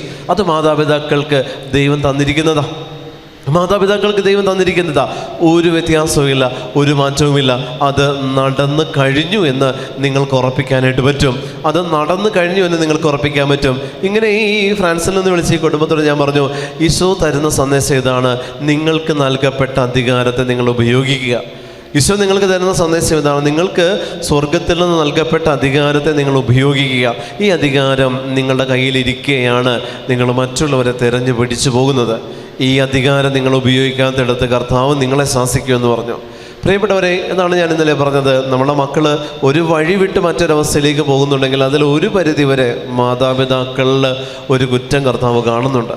കാരണം നിങ്ങൾക്ക് നൽകപ്പെട്ട അധികാരമെന്ന് പറയുന്നത്, പ്രിയമുള്ളവരെ, അവർക്ക് കഞ്ഞിയും കറിയും വെച്ച് കൊടുക്കാനുള്ള അധികാരമല്ല. അവരിൽ പ്രവർത്തിക്കുന്ന തിന്മയുടെ ശക്തികളെ തുരത്താനായിട്ടുള്ള അധികാരം നിങ്ങൾക്ക് നൽകപ്പെട്ടിട്ടുണ്ട്. ഹല്ലേലൂയ, ഹല്ലേലൂയ, ഹല്ലേലൂയ. ഈ മാതാപിതാക്കൾ എന്നെ വിളിച്ച്, ഈ മാതാപിതാക്കൾ പിന്നീട് അങ്ങോട്ട് ഞാൻ പറഞ്ഞു കൊടുത്ത പ്രാർത്ഥന വെച്ചിട്ട് ഇവർ ബൈൻഡ് ചെയ്യാൻ തുടങ്ങി. ഇവർ സ്വയം മറ്റുള്ളവരുടേത് കയറി ചെയ്യരുത്. സ്വന്തം കുടുംബത്തിൽ സ്വന്തം മക്കളുടെ കാര്യം മാത്രം ഞാൻ പറയണേ. അത് ഇവർ ബന്ധിക്കാൻ തുടങ്ങി, ബന്ധിച്ച് പ്രാർത്ഥിക്കാൻ തുടങ്ങി. അപ്പൻ എന്ന അധികാരം ഉപയോഗിച്ച്, അമ്മ എന്ന അധികാരം ഉപയോഗിച്ച് ഇവർ കൈകോർത്ത് പിടിച്ച് മക്കൾക്ക് വേണ്ടി മകന് വേണ്ടി പ്രാർത്ഥിക്കാൻ തുടങ്ങിയപ്പോൾ, പ്രിയപ്പെട്ട ദൈവജനമേ, ഏതാനും ദിവസങ്ങൾ കഴിഞ്ഞപ്പോൾ ഇവനിൽ വ്യത്യാസം വന്നു തുടങ്ങി. പിന്നീട് അങ്ങോട്ട് ഇവൻ്റെ ജീവിതത്തിൽ വലിയ മാറ്റം വരാൻ തുടങ്ങി. ഇവൻ പിന്നീട് അങ്ങോട്ട് പൂർണ്ണമായിട്ടും ദൈവ തിരുമനസ്സിന് കീഴ്വഴങ്ങാൻ തുടങ്ങി. മാതാപിതാക്കൾക്ക് വിധേയപ്പെടാൻ തുടങ്ങി. അവിടെ ഒരു ധ്യാനം ചെയ്തിട്ടില്ല, അവിടെ ഒരു ബന്ധന ശുശ്രൂഷ ചെയ്തിട്ടില്ല, അവിടെ ഒന്നും നടന്നിട്ടില്ല. അപ്പൻ അമ്മ എന്ന് പറഞ്ഞാൽ, പ്രിയപ്പെട്ടവരെ, അവർ ഈ മകനെ സംബന്ധിച്ച്, ഈ മകളെ സംബന്ധിച്ച് അപ്പൻ അമ്മ എന്ന് പറഞ്ഞാൽ അത് ദൈവത്തിൻ്റെ കരങ്ങളാണ്. കർത്താവിൻ്റെ കരങ്ങൾ നിങ്ങളിലൂടെ നിങ്ങളുടെ മക്കളിൽ പ്രവർത്തിക്കും, പ്രിയപ്പെട്ടവരെ. പക്ഷേ ഈ മാതാപിതാക്കൾ ഉണർന്നിരുന്ന് പ്രാർത്ഥിക്കുന്നവരായിരിക്കണം. മക്കൾക്ക് ദൈവീക വിചാരം കൊടുത്തവരായിരിക്കണം. ദൈവാനുഭവം പകർന്നു കൊടുക്കാനും മാതാപിതാക്കളെ കഴിഞ്ഞേ മക്കൾക്ക് മറ്റ് സ്രോതസ്സുകളുള്ളൂ. ദൈവാനുഭവം മക്കളിലേക്ക് പകരപ്പെടാനും ഈ മാതാപിതാക്കൾ തന്നെ ഉണ്ടാകണം മക്കളുടെ കൂടെ. ദൈവാനുഭവം നിങ്ങളിലൂടെ നിങ്ങളുടെ മക്കൾ അനുഭവിച്ചറിഞ്ഞിട്ടുണ്ടെങ്കിൽ നിങ്ങളിലൂടെ തന്നെ അവരിൽ പ്രവർത്തിക്കുന്ന ഏത് ദുരവസ്ഥയും കെട്ടപ്പെടും, ബന്ധിക്കപ്പെടും, വിട്ടുമാറും. നിങ്ങൾ കണ്ണുനീരോടെ പ്രാർത്ഥിക്കുന്നതിൽ മാത്രമല്ല കർത്താവ് ചെവി തരുന്നത്, മറിച്ച് അവൻ്റെ അധികാരം നിങ്ങൾക്കുണ്ട്. കുദാശകളിലൂടെ കൈവരിച്ച അധികാരമുണ്ട്. വിവാഹമെന്ന കുദാശയിലൂടെ നിങ്ങൾ സ്വീകരിച്ച അധികാരമുണ്ട്. നിങ്ങൾ അനുദിനം സ്വീകരിക്കുന്ന കുദാശകളുടെ കുദാശയായ പരിശുദ്ധ കുർബാനയിലൂടെ നിങ്ങളിലേക്ക് കടന്നു വരുന്ന അധികാരമുണ്ട്. ഇത് വെച്ച് നിങ്ങൾക്ക് ബന്ധിക്കാം. നിങ്ങളുടെ മക്കളെ മാത്രം നിങ്ങൾ മൈൻഡ് ചെയ്താൽ, പ്രിയപ്പെട്ടവരെ, അത് കെട്ടപ്പെട്ടത് തന്നെയാണ്. വീണ്ടും ഈ വചനത്തിൽ പറയുന്നു, അവൻ്റെ പ്രബോധനത്തിൽ അവർ വിസ്മയിച്ചു. കാരണം നിയമജ്ഞനെ പോലെയല്ല, അധികാരമുള്ളവനെ പോലെയാണ് അവൻ പഠിപ്പിച്ചത്. ഇത് തന്നെയാണ് കുടുംബത്തിലെ മാതാപിതാക്കൾ ചെയ്യേണ്ടത്. ഏതെങ്കിലും തരത്തിൽ ഒരു മുറിവ് നമ്മുടെ മക്കളിലേക്ക് കടന്നു വന്നിട്ടുണ്ടെങ്കിൽ, അവരെ സ്വാധീനിച്ചിട്ടുണ്ടെങ്കിൽ, മാതാപിതാക്കൾക്ക് സ്വാധീനമുണ്ട്, മാതാപിതാക്കൾക്ക് അധികാരമുണ്ട്. ആ മുറിവിനെ സുഖപ്പെടുത്താൻ ആവശ്യമായിട്ടുള്ള ഒരൗഷധമായിട്ട് ഈ മക്കൾക്ക് മാറുവാനായിട്ട് മാതാപിതാക്കൾക്ക് അധികാരം ലഭിച്ചിട്ടുണ്ട്. ഹല്ലേലൂയ, ഹല്ലേലൂയ, ഹല്ലേലൂയ, ഹല്ലേലൂയ, ഹല്ലേലൂയ, ഹല്ലേലൂയ. ഈ അധികാരം പ്രിയപ്പെട്ട ബഹുമാനപ്പെട്ട മാതാപിതാക്കളെ, നിങ്ങൾ ഉപയോഗിക്കാത്തിടത്ത് നമ്മുടെ മക്കൾ സ്വന്തം ഇഷ്ടത്തിന് തന്നിഷ്ടത്തിന് അവർ ജീവിക്കുന്നത് നമ്മൾ കാണേണ്ടി വരും. ഈ അധികാരം ഉപയോഗിക്കാത്തിടത്ത് നമ്മുടെ മാതാപിതാക്കളുടെ നമ്മുടെ മക്കൾ തന്നിഷ്ടത്തിലേക്ക് അവർ പ്രവേശിക്കും. ഇവിടെ നിങ്ങൾ ഒത്തിരി പ്രബോധനമല്ല, നിയമജ്ഞരെ പോലെ കുടുംബത്തിൽ നിങ്ങൾ കൊടുക്കേണ്ടത് ഒത്തിരി പ്രബോധനമല്ല, ഒത്തിരി ഉപദേശമല്ല. അവിടെ ഉപദേശം വർക്കൗട്ട് ആവത്തില്ല പ്രിയപ്പെട്ടവരെ. എത്ര ഉപദേശം കൊടുത്താലും അതൊന്നും അവിടെ സ്വീകാര്യമല്ല. മറിച്ച് നിങ്ങളുടെ അധികാരം, മക്കളുടെ മേലുള്ള അധികാരമല്ല ഞാൻ പറയുന്നത്, മക്കളിൽ പ്രവർത്തിക്കുന്ന തിന്മയുടെ ശക്തികൾക്കുമേൽ നിങ്ങൾക്ക് അധികാരമുള്ളത് കൊണ്ട് തന്നെ ആ അധികാരം യേശുനാമത്തിൽ നിങ്ങൾ ഉപയോഗിക്കണം. അവിടെയാണ് യേശുവിൻ്റെ പ്രബോധനത്തിൽ വിസ്മയഭരിതരായി എന്ന് പറയുന്നത് പോലെ ഇതേ പ്രബോധനങ്ങൾ മറ്റു നിയമജ്ഞർ ഇതേ സിനഗോഗിൽ കൊടുത്തപ്പോൾ ജനങ്ങൾ വിസ്മയിച്ചില്ല. കാരണം നിയമജ്ഞര് പഠിപ്പിക്കുകയും യേശു അധികാരത്തോടുകൂടെ സംസാരിക്കുകയും ചെയ്തു. ഈ അധികാരം ഉപയോഗിക്കാത്തിടത്ത് നമ്മുടെ മക്കൾ നമ്മൾക്ക് കീഴ്വഴങ്ങുകയല്ല, സാത്താന് കീഴ്വഴങ്ങുക ചെയ്യുന്നത്. ഹല്ലേലൂയാ, ഹല്ലേലൂയാ, ഹല്ലേലൂയാ. ഇവിടെ ഇപ്പോഴും ഒത്തിരി മക്കൾ റൂമിൽ കിടന്നുറങ്ങുന്നുണ്ട്. ധ്യാന ഹാളിലില്ല, കുറച്ച് പേര് റൂമിനകത്താ. കാര്യം എന്താ? ഈ അധികാരം ഉപയോഗിക്കാത്തത് കൊണ്ടാണ് മാതാപിതാക്കൾ. ഈ അധികാരം മാതാപിതാക്കൾ ഉപയോഗിക്കാത്തത് കൊണ്ടാണ്. നിങ്ങൾ ചെന്ന് നോക്കിക്കോ, 1-2 പേര് റൂമിൽ കിടന്നുറങ്ങുന്നുണ്ടെന്ന് പരിശുദ്ധാത്മാവ് പറയുന്നുണ്ട്, ഉണ്ടാവും. അവിടെയും ദൈവത്തിൻ്റെ പരിശുദ്ധാത്മാവ് എന്നുള്ളതിനേക്കാളുപരി 2 ദിവസത്തേക്ക് പോലും കോംപ്രമൈസ് ഇല്ല എന്നുള്ളതാണ് ഈ സ്പിരിറ്റിൻ്റെ പ്രത്യേകത. ആലോചിച്ച് നോക്കി, 2 ദിവസത്തേക്ക് പോലും കോംപ്രമൈസ് ചെയ്യാനായിട്ട് ഈ സ്പിരിറ്റിന് പറ്റില്ല. ഈ സ്പിരിറ്റിൻ്റെ ആധിപത്യം നമ്മുടെ മേലുണ്ടെങ്കിൽ, കുടുംബത്തിൻ്റെ മേലുണ്ടെങ്കിൽ, വ്യക്തി ജീവിതങ്ങളുടെ മേലുണ്ടെങ്കിൽ, പ്രിയപ്പെട്ടവരെ, അവർ തീരുമാനിക്കും എങ്ങനെ വേണം, എന്ത് വേണം, അവർ നടപ്പിലാക്കും. അവരുടെ ഉള്ളിലുള്ള സ്പിരിറ്റ് തീരുമാനിക്കും എങ്ങനെ വേണം, എന്ത് വേണം, അതേ നടപ്പിലാകും. മാതാപിതാക്കൾ വെറും ബൊമ്മകളായിട്ടിരിക്കും വീട്ടിൽ. യേശുവിൻ്റെ നാമത്തിൽ ഇവിടെ കർത്താവായ യേശു ക്രിസ്തു സിനഗോഗിൽ പ്രവേശിച്ച് പഠിപ്പിച്ചു. മാതാപിതാക്കളെ സംബന്ധിച്ച് മക്കളെന്ന് പറയുന്ന സിനഗോഗിലേക്ക് നിങ്ങൾ പ്രവേശിക്കണം. ജന്മം കൊടുത്തത് കൊണ്ടല്ല മാതാപിതാക്കളുടെ വില മക്കൾ അറിയേണ്ടത്, മറിച്ച് അവരുടെ ജീവിത ആവശ്യങ്ങളിലും അവരെ ഭരിക്കുന്ന സാത്താൻ്റെ ആധിപത്യത്തിലും ഈ മാതാപിതാക്കളിൽ നിന്നൊരു ശക്തി പുറപ്പെട്ടാൽ ഈ തിന്മ അതിന് കീഴടങ്ങിയേ പറ്റുള്ളൂ. മറ്റു വഴിയില്ല അതിന്. കാരണം അമ്മ അപ്പൻ എന്ന് പറഞ്ഞാൽ ആ അധികാരം എന്നേക്കുമായിട്ട് സ്ഥാപിക്കപ്പെട്ടതാ. മുറിച്ചു മാറ്റാൻ പറ്റാത്ത അധികാരമാണ് മാതാപിതാക്കളുടേത്. മുറിച്ചു മാറ്റാൻ പറ്റില്ല. ഒരിക്കലും മുറിച്ചാൽ അത് മുറിയത്തുമില്ല. എങ്ങനെ നോക്കിയാൽ അത് അപ്പൻ്റെ അമ്മയുടെ മകൻ തന്നെയാണ്, മാറ്റമില്ല. അതുകൊണ്ടത് എന്നേക്കുമായിട്ടുള്ള അധികാരമാണ് പ്രിയപ്പെട്ടവരെ. എങ്ങനെയെല്ലാം മുറിച്ചു മാറ്റാൻ നോക്കിയാൽ അത് മുറിച്ചു മാറ്റപ്പെടില്ല. ഈ അധികാരം നിങ്ങൾ ഉപയോഗിക്കണം. ഇവിടെ ഈ അധികാരം നിങ്ങൾക്ക് ദൈവം തന്നപ്പോൾ അഭിഷേകത്തോടുകൂടെയാണ് ഈ അധികാരം തന്നത്. കാരണം ഈ അധികാരം നിങ്ങൾക്ക് ലഭിക്കുന്നത് വിവാഹമെന്ന കൂദാശയിലൂടെ ദൈവം നിങ്ങൾക്ക് തരുന്ന കുഞ്ഞിനെ എങ്ങനെ വളർത്തണമെന്ന് ആ കൂദാശയിൽ നമ്മൾ ഒരു പ്രതിജ്ഞ പോലെ ദൈവത്തിന് കൊടുത്തിട്ടുണ്ട്. ഏതെല്ലാം പ്രതിജ്ഞ പോലെ നമ്മൾ എടുക്കുന്ന ഒരു ഒരു ഓത്ത്, പ്രിയപ്പെട്ടവരെ, അത് നമ്മൾക്ക് ദൈവം സ്വർഗത്തിൽ നിന്ന് നിക്ഷേപിക്കപ്പെട്ട അധികാരമാണ്. ഇതാ വിവാഹവേളയിൽ നമ്മൾ ഒരു വൈദികൻ്റെ മുന്നിൽ അല്ലെങ്കിൽ പുരോഹിതൻ്റെ മുന്നിൽ നമ്മൾ നിന്നിട്ട് കരങ്ങൾ കോർത്തു പിടിച്ച് പറയുന്ന ഒരു വാചകങ്ങളല്ല. പ്രതിജ്ഞ ചെയ്തിട്ടുണ്ടോ? ഒരു മുഖ്യമന്ത്രി സ്ഥാനം എടുത്തു, ഒരു പ്രസിഡന്റ് സ്ഥാനം എടുത്തു, ഇവിടെ എല്ലാം അവരൊരു പ്രതിജ്ഞ ചെയ്താണ് പ്രവേശിക്കുന്നത്. ആ പ്രതിജ്ഞ എന്ന് പറയുന്നത് അവർക്ക് നൽകപ്പെട്ട ദേശത്തിൻ്റെ മേലുള്ള അധികാരമാണ്. ഇതുപോലെ വിവാഹമെന്ന കൂദാശ വഴി നിങ്ങളിലേക്ക് നൽകപ്പെട്ട അധികാരത്തെ നിങ്ങൾ ഉപയോഗിക്കാത്തിടത്തോളം കാലം മക്കളുടെ മുൻപിൽ നിങ്ങൾ വിഡ്ഢിവേഷം കെട്ടി നിൽക്കുന്ന വെറും വ്യക്തിത്വങ്ങൾ മാത്രമാണ്. അവിടെയെല്ലാം നിങ്ങൾ മക്കളെക്കുറിച്ച് ആകുലപ്പെട്ട് കരയാൻ നിങ്ങൾക്ക് നന്നായിട്ടറിയാം. നമ്മൾ മക്കളുടെ മേലെ വന്നിരിക്കുന്ന അസ്വസ്ഥതകളെക്കുറിച്ച് നമ്മൾ ആകുലപ്പെട്ട് കരഞ്ഞുകൊണ്ടിരിക്കും. പക്ഷേ ഈ ആകുലതകൾ കൊണ്ട് ഒരു ഗുണവുമില്ല, ഈ കരച്ചിൽ കൊണ്ടും ഒരു ഗുണവുമില്ല. പക്ഷെ നിങ്ങളിലുള്ള അധികാരത്തെ നിങ്ങൾ ഉപയോഗിക്കുമെങ്കിൽ നിങ്ങളുടെ പ്രാർത്ഥനകൾ നിങ്ങളുടെ ആത്മാവിൻ്റെ വിശുദ്ധീകരണത്തിന് വേണ്ടിയിട്ട് നിങ്ങൾക്ക് ഉപയോഗിക്കാം. അധികാരം ഉപയോഗിക്കാത്തിടത്താണ് പ്രാർത്ഥനകൾ കൊണ്ട് ഈ മക്കളെ മാറ്റാനായിട്ട് നിങ്ങൾ ശ്രമിക്കേണ്ടി വരുന്നത്. പ്രാർത്ഥനകളല്ല എല്ലായിടത്തും നമ്മൾ നിറവേറ്റുന്നത്. പ്രാർത്ഥന എന്ന് പറയുന്നത് നമ്മുടെ ആത്മാവിനുള്ളതാണ്. ആത്മാവിൻ്റെ വിശുദ്ധീകരണത്തിന് വേണ്ടി സ്വർഗം നമുക്ക് തന്നതാണ് പ്രാർത്ഥനകളും. ആത്മാവിൻ്റെ വിശുദ്ധീകരണത്തിന് വേണ്ടി സ്വർഗം നമുക്കിപ്പോൾ നമ്മളോട് പറഞ്ഞതാണ് ത്രിയേക ദൈവത്തെ ആരാധിക്കണമെന്നുള്ളത്. നമ്മളെ വിശുദ്ധീകരണമാണ് പ്രാർത്ഥന കൊണ്ട് ഉദ്ദേശിക്കുന്നത്.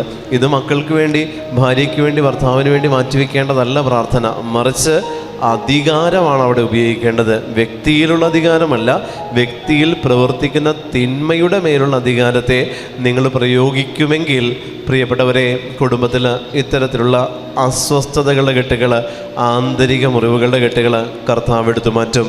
ആമേൻ. ഹല്ലേലൂയ. അഭിഷേകത്തോടെ വലതുകരം ഉയർത്തി എന്ന് പറഞ്ഞേ ഹല്ലേലൂയ, ഹല്ലേലൂയ, ഹല്ലേലൂയ, ഹല്ലേലൂയ, ഹല്ലേലൂയ, ഹല്ലേലൂയ, ഹല്ലേലൂയ.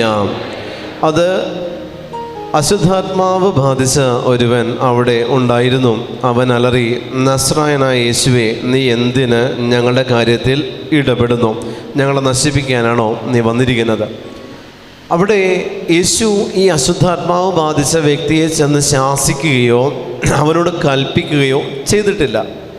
വചനം വായിക്കുമ്പോൾ നമ്മൾ ആദ്യമേ കേൾക്കുന്നു, അവൻ സിനഗോഗിൽ പ്രവേശിച്ച് പഠിപ്പിച്ചു. അത്രയുമേ യേശു ചെയ്തിട്ടുള്ളൂ. അത്രയും കർത്താവ് ചെയ്തപ്പോൾ അശുദ്ധാത്മ ബാധയുള്ള വ്യക്തിയെ സംബന്ധിച്ച് അത് ശാസനയായി, കൽപ്പനയായിട്ടാണ് അവൻ അതിനെ ശ്രവിക്കുന്നത്. നമ്മുടെ വ്യക്തി ജീവിതത്തിലും കുടുംബ ജീവിതത്തിലും ഇത്തരത്തിൽ അശുദ്ധാത്മ സ്വാധീനം അല്ലെങ്കിൽ ആന്തരിക മുറിവിൻ്റെ സ്വാധീനം, മറ്റേതെങ്കിലും തരത്തിലുള്ള വീഴ്ചകൾ, പാപസ്വാധീനങ്ങൾ, വ്യക്തിപരമായിട്ടുള്ള പാപത്തിലേക്ക് വീഴാനുള്ള സാഹചര്യങ്ങളുടെ സ്വാധീനങ്ങൾ ഇതെല്ലാം ഉണ്ടെങ്കിൽ പ്രബോധനങ്ങളെക്കാൾ ഉപരി അധികാരമാണ് അവിടെ വർക്ക് ചെയ്യുന്നത്. അതുകൊണ്ടാണ് ജനക്കൂട്ടം വിസ്മയിച്ചതും അശുദ്ധാത്മാവ് അലറിയതും. അവിടെ യേശുവിനോട് ചോദിക്കണം, നീ എന്തിനും ഞങ്ങളുടെ കാര്യത്തിൽ ഇടപെടുന്നു? ഇതാണ് അധികാരത്തിൻ്റെ പ്രത്യേകത. നിങ്ങൾ അധികാരം ഉപയോഗിക്കുമ്പോൾ സ്വസ്ഥമായിട്ടൊരു വ്യക്തിയിൽ കുടികൊള്ളുന്ന പിശാചിൻ്റെ കാര്യത്തിൽ നിങ്ങൾ ഇടപെടുകയാണ് ചെയ്യുന്നത്. അത് അവനെ ഇറിറ്റേറ്റ് ചെയ്യിക്കും, അത് പുറത്തു വരും. ഈ വ്യക്തി, ഇവിടെ അശുദ്ധാത്മാവ് ബാധിച്ച വ്യക്തിയോട് കർത്താവ് കൽപ്പിച്ചിട്ടില്ല, ശാസിച്ചിട്ടില്ല, അവരോട് പുറത്തു പോകാൻ ആവശ്യപ്പെട്ടിട്ടില്ല. യേശു അധികാരത്തോടുകൂടെ സിനഗോഗിൽ പ്രവേശിച്ച് പഠിപ്പിച്ചപ്പോൾ അത് കേട്ട അശുദ്ധാത്മാവിന് അവൻ്റെ ഉള്ളിൽ നിലനിൽക്കാൻ പറ്റാത്ത രീതിയിൽ ഇറിറ്റേഷൻ ഉണ്ടാക്കി. അത് യേശുവിനോട് പറഞ്ഞു, നീ എന്തിന് ഞങ്ങളുടെ കാര്യത്തിൽ ഇടപെടുന്നു? യേശു അവരുടെ കാര്യത്തിൽ ഇടപെട്ടിട്ടില്ല. യേശു പഠിപ്പിച്ചിട്ടേ ഉള്ളൂ. പക്ഷേ ആ പഠിപ്പിക്കലിൽ അധികാരമുള്ളത് കൊണ്ട് തന്നെ അശുദ്ധാത്മാവിനെ സംബന്ധിച്ച് അത് അവരുടെ കാര്യത്തിൽ ഇടപെടുന്നതിന് തുല്യമാണ്. ഇത് തന്നെയാണ് പ്രിയപ്പെട്ട ബഹുമാനപ്പെട്ട മാതാപിതാക്കളെ, നിങ്ങളിലും ഈ അധികാരമുണ്ട്.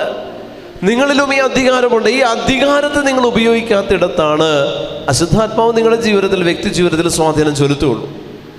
ഈ വ്യക്തി ജീവിതത്തിൽ ഈ അശുദ്ധാത്മാക്കൾ സ്വാധീനം ചെലുത്തണമെങ്കിൽ അധികാരം ഉപയോഗിക്കാത്ത വ്യക്തികളുടെ ജീവിതത്തിലാണ്, കുടുംബങ്ങളിലാണ് ഈ സ്പിരിറ്റ് സ്വാധീനം ചെലുത്തുകയുള്ളൂ. അവിടെ പ്രാർത്ഥിക്കുന്ന വ്യക്തിയുടെ ജീവിതത്തിൽ സ്വാധീനം ചെലുത്താൻ ഈ സ്പിരിറ്റിന് പറ്റും. കാരണം നമ്മുടെ പ്രാർത്ഥനകളിൽ ഏറിയ പങ്കും നിയോഗങ്ങളാണ്, ആരാധനകളല്ല. നമ്മുടെ പ്രാർത്ഥനകളിൽ പകുതിയോളം സമയം നമ്മളെ മൈൻഡ് വേറെ സ്ഥലത്താണ്. നമ്മൾ ശ്രദ്ധയോടുകൂടെയല്ല പ്രാർത്ഥിക്കുന്നത്. പക്ഷെ നമ്മൾ പ്രാർത്ഥന എന്ന് പറയുന്ന മൂടുപടം ധരിച്ച് ജീവിക്കുന്ന ക്രിസ്ത്യാനികളാണ്. അതുകൊണ്ട് തന്നെ പ്രാർത്ഥിക്കുന്ന വ്യക്തി എന്ന് അവകാശപ്പെടുന്നവരിലെല്ലാം മുഴുവനും പ്രാർത്ഥനാ ചൈതന്യം എന്ന് നമുക്ക് പറയാൻ പറ്റില്ല.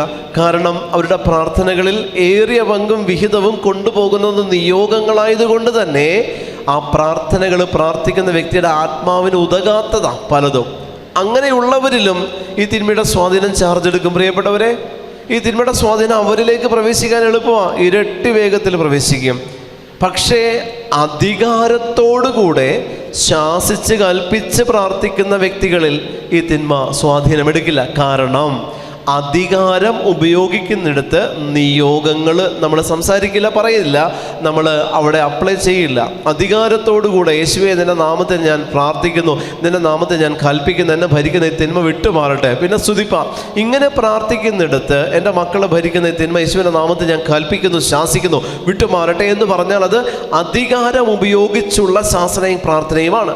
അവിടെ തിന്മയുടെ ശക്തികൾ നിങ്ങളുടെ മക്കളുടെ മേലോ നിങ്ങളുടെ വ്യക്തി ജീവിതങ്ങളുടെ മേലോ ഒരിക്കലും സ്വാധീനം ചെലുത്തുകയില്ല. പക്ഷെ അവർക്ക് വേണ്ടി നിരന്തരം നിങ്ങൾ പ്രാർത്ഥിച്ചുകൊണ്ടിരിക്കുകയാണെങ്കിൽ അതിൽ ദൈവത്തിന് ഇടപെടാൻ പറ്റിയെന്ന് വരില്ല പ്രിയപ്പെട്ടവരെ. കാരണം പ്രാർത്ഥനയേക്കാൾ ബലമുള്ളത് അധികാരത്തിനാണ്. കാരണം ശിഷ്യന്മാര് അഭിഷേകം സ്വീകരിക്കുന്നതിന് മുൻപ് അവർ സ്വീകരിച്ചത് അധികാരത്തെയാണ്. ഈ രണ്ടുപേരായിട്ട് കർത്താവായ ദൈവം അപ്പോസ്തലന്മാരെ അയക്കുന്നുണ്ട്. പ്രിയപ്പെട്ടവരെ, അതിൽ ആദ്യത്തെ 12 പേർക്ക് അവൻ അശുദ്ധാത്മാക്കളുടെ മേൽ അധികാരം കൊടുത്തു. ആദ്യത്തെ 12 പേർക്ക് അവൻ രോഗികളുടെ മേൽ അധികാരം കൊടുത്തു, രോഗത്തിൻ്റെ മേൽ അധികാരം കൊടുത്തു. രണ്ടാമത് കർത്താവ് 72 പേരെ അയക്കുന്നുണ്ട്. ലൂക്കായുടെ സുവിശേഷം 10-ാം അധ്യായത്തിലും 9-ാം അധ്യായത്തിലും ഇതേക്കുറിച്ച് നമ്മൾ വായിക്കുന്നുണ്ട്. രണ്ടാമത് അവൻ 72 പേരെ ചുമതലപ്പെടുത്തി അയച്ചപ്പോൾ അവർക്ക് ദൈവം ഒന്നും കൊടുത്തില്ല. അവൻ പറഞ്ഞത് എന്താ? നിങ്ങൾ എല്ലായിടത്തും ഞാൻ പോകാനിരിക്കുന്ന ദേശങ്ങളിലേക്ക് തനിക്ക് മുമ്പേ അവരെ അയച്ചു എന്നാണ് പറയുന്നത്. തനിക്ക് മുമ്പേ അയക്കുക മാത്രം ചെയ്തു. പക്ഷേ ഈ 72 പേര് തിരിച്ചു വന്നു. ലൂക്കായുടെ സുവിശേഷം 10-ാം അധ്യായം 17-18 വാക്യങ്ങളിൽ നമ്മൾ അതിനെക്കുറിച്ച് വായിക്കുന്നുണ്ട്. ഈ 72 പേര് തിരിച്ചു വന്നിട്ട് പറഞ്ഞു, കർത്താവേ, നിന്റെ നാമത്തിൽ പിശാചുക്കൾ പോലും ഞങ്ങൾക്ക് കീഴടങ്ങുന്നു. പക്ഷെ അവർക്ക് ദൈവം അധികാരം കൊടുത്തിട്ടില്ല. 72 പേരെ തനിക്ക് മുൻപേ അയക്കുക മാത്രമേ ചെയ്തുള്ളൂ. ആദ്യത്തെ 12 അപ്പോസ്തലന്മാരിലാണ് അധികാരം കൊടുത്തത്. അശുദ്ധാത്മാക്കളുടെ മേലും തിന്മയുടെ ശക്തികൾക്ക് മേലും രോഗത്തിനും രോഗപീഠകൾക്ക് മേൽ അധികാരം കൊടുത്ത ആദ്യത്തെ 12 72 കൊടുത്തില്ല. 72 പേരാണ് തിരിച്ചു വന്നിട്ട് പറഞ്ഞത്, നിന്റെ നാമത്തിൽ സാത്താൻ ഞങ്ങൾക്ക് കീഴടങ്ങുന്നു. ഹല്ലേലൂയ! അഭിഷേകത്തോടെ കരങ്ങൾ ഉയർത്തി ഹല്ലേലൂയ, ഹല്ലേലൂയ, ഹല്ലേലൂയ. നിന്റെ നാമത്തിൽ സാത്താൻ്റെ ശക്തികൾ ഞങ്ങൾക്ക് കീഴടങ്ങുന്നു. അപ്പോൾ ഈശോ പറയുന്നുണ്ട്, സ്വർഗത്തിൽ നിന്ന് സാത്താൻ ഇടിമിന്നൽ പോലെ നിബദിക്കുന്നത് ഞാൻ കണ്ടു. സ്വർഗത്തിൽ നിന്ന് സാത്താൻ ഇടിമിന്നൽ പോലെ നിബദിക്കുന്നത് ഞാൻ കണ്ടു. പ്രിയമുള്ളവരെ, ഇതാണ് അധികാരം. സ്വർഗത്തിൽ നിന്ന്, നിങ്ങളുടെ ഭവനമാകുന്ന സ്വർഗത്തിൻ്റെ അന്തരീക്ഷത്തിൽ നിന്ന് സാത്താൻ ഇടിമിന്നൽ പോലെ നിബദിക്കും. നിബദിച്ചേ പറ്റുള്ളൂ. അത് നിബദിക്കണം, താഴെ വീഴണം. പ്രിയപ്പെട്ടവരെ, അധികാരമുണ്ടെങ്കിൽ മാത്രമേ സ്വർഗത്തിൽ നിന്ന് ഇത്തരത്തിൽ സാത്താൻ്റെ ശക്തികൾ താഴേക്ക് നിബദിക്കുകയുള്ളൂ. അധികാരം പ്രയോഗിക്കുന്നിടത്ത് മാത്രം. നിങ്ങൾ വർഷങ്ങളോളം പ്രാർത്ഥിച്ചുകൊണ്ടിരുന്നാൽ ആ പ്രാർത്ഥനകൾ വീണ്ടും വർഷങ്ങളോളം നീണ്ടുപോയിക്കൊണ്ടിരിക്കും. നിങ്ങളുടെ പ്രാർത്ഥനയിൽ അധികാരം ഉൾപ്പെടുത്തിക്കൊണ്ടാണ് നിങ്ങൾ പ്രാർത്ഥിക്കുന്നതെങ്കിൽ വർഷങ്ങൾ പ്രാർത്ഥിക്കുന്ന പ്രാർത്ഥനകൾ ദിവസങ്ങൾക്കുള്ളിൽ ഉത്തരം ലഭിക്കും. വർഷങ്ങൾ കാത്തിരുന്ന് നിങ്ങൾ നേടിയെടുക്കുന്നതിനെ ദിവസങ്ങൾക്കുള്ളിൽ നിങ്ങൾക്ക് നേടിയെടുക്കാൻ പറ്റും, അധികാരം ഉപയോഗിച്ചാൽ. ഹല്ലേലൂയ, ഹല്ലേലൂയ, ഹല്ലേലൂയ. ഇവിടെ ശിഷ്യന്മാരോടും പറഞ്ഞത്, ഇവിടെ കർത്താവായ ദൈവം സിനഗോഗിൽ പ്രവേശിച്ചു പഠിപ്പിച്ചു.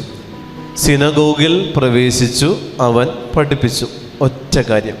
ഈ ഒരൊറ്റ കാര്യത്തിൽ അവിടെ വിടുതൽ വന്നു, അവിടെ സൗഖ്യം വന്നു. അവിടെ അശുദ്ധാത്മാവ് ഉണ്ടായിരുന്ന വ്യക്തിയിൽ നിന്ന് അതിൻ്റെ സ്വഭാവം അത് കാണിക്കാൻ തുടങ്ങി, അത് ഇളകാൻ തുടങ്ങി. ഇതാണ് അധികാരത്തിൻ്റെ പ്രത്യേകത. ക്രിസ്ത്യാനിക്ക് ലഭിച്ച ഈ അധികാരം ഉപയോഗിക്കാത്തിടത്താണ് ഞങ്ങളെപ്പോലുള്ള ശുശ്രൂഷകർ നിങ്ങളുടെ ജീവിതത്തിലേക്കും വ്യക്തിത്വങ്ങളിലേക്കും ഭവനത്തിലേക്കും കടന്നു വരേണ്ടി വരുന്നത്. അത് നിങ്ങളെ സംബന്ധിച്ച് നന്മയല്ല, കുറച്ചിലാണ്. അത് നിങ്ങളെ സംബന്ധിച്ച് മേന്മയല്ല, കുറച്ചിലാണ്. നല്ല കാര്യമല്ല അത്.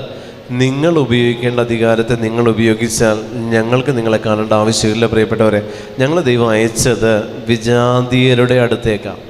വിജാതീയരുടെ അടുത്തേക്കാണ്. ഇന്നലെ പരിശുദ്ധ ബലിയിൽ ബഹുമാനപ്പെട്ട അച്ഛൻ പറഞ്ഞതുപോലെ നിങ്ങൾക്കിവിടെ എല്ലാ സൗകര്യവും എല്ലാം ഉണ്ട്.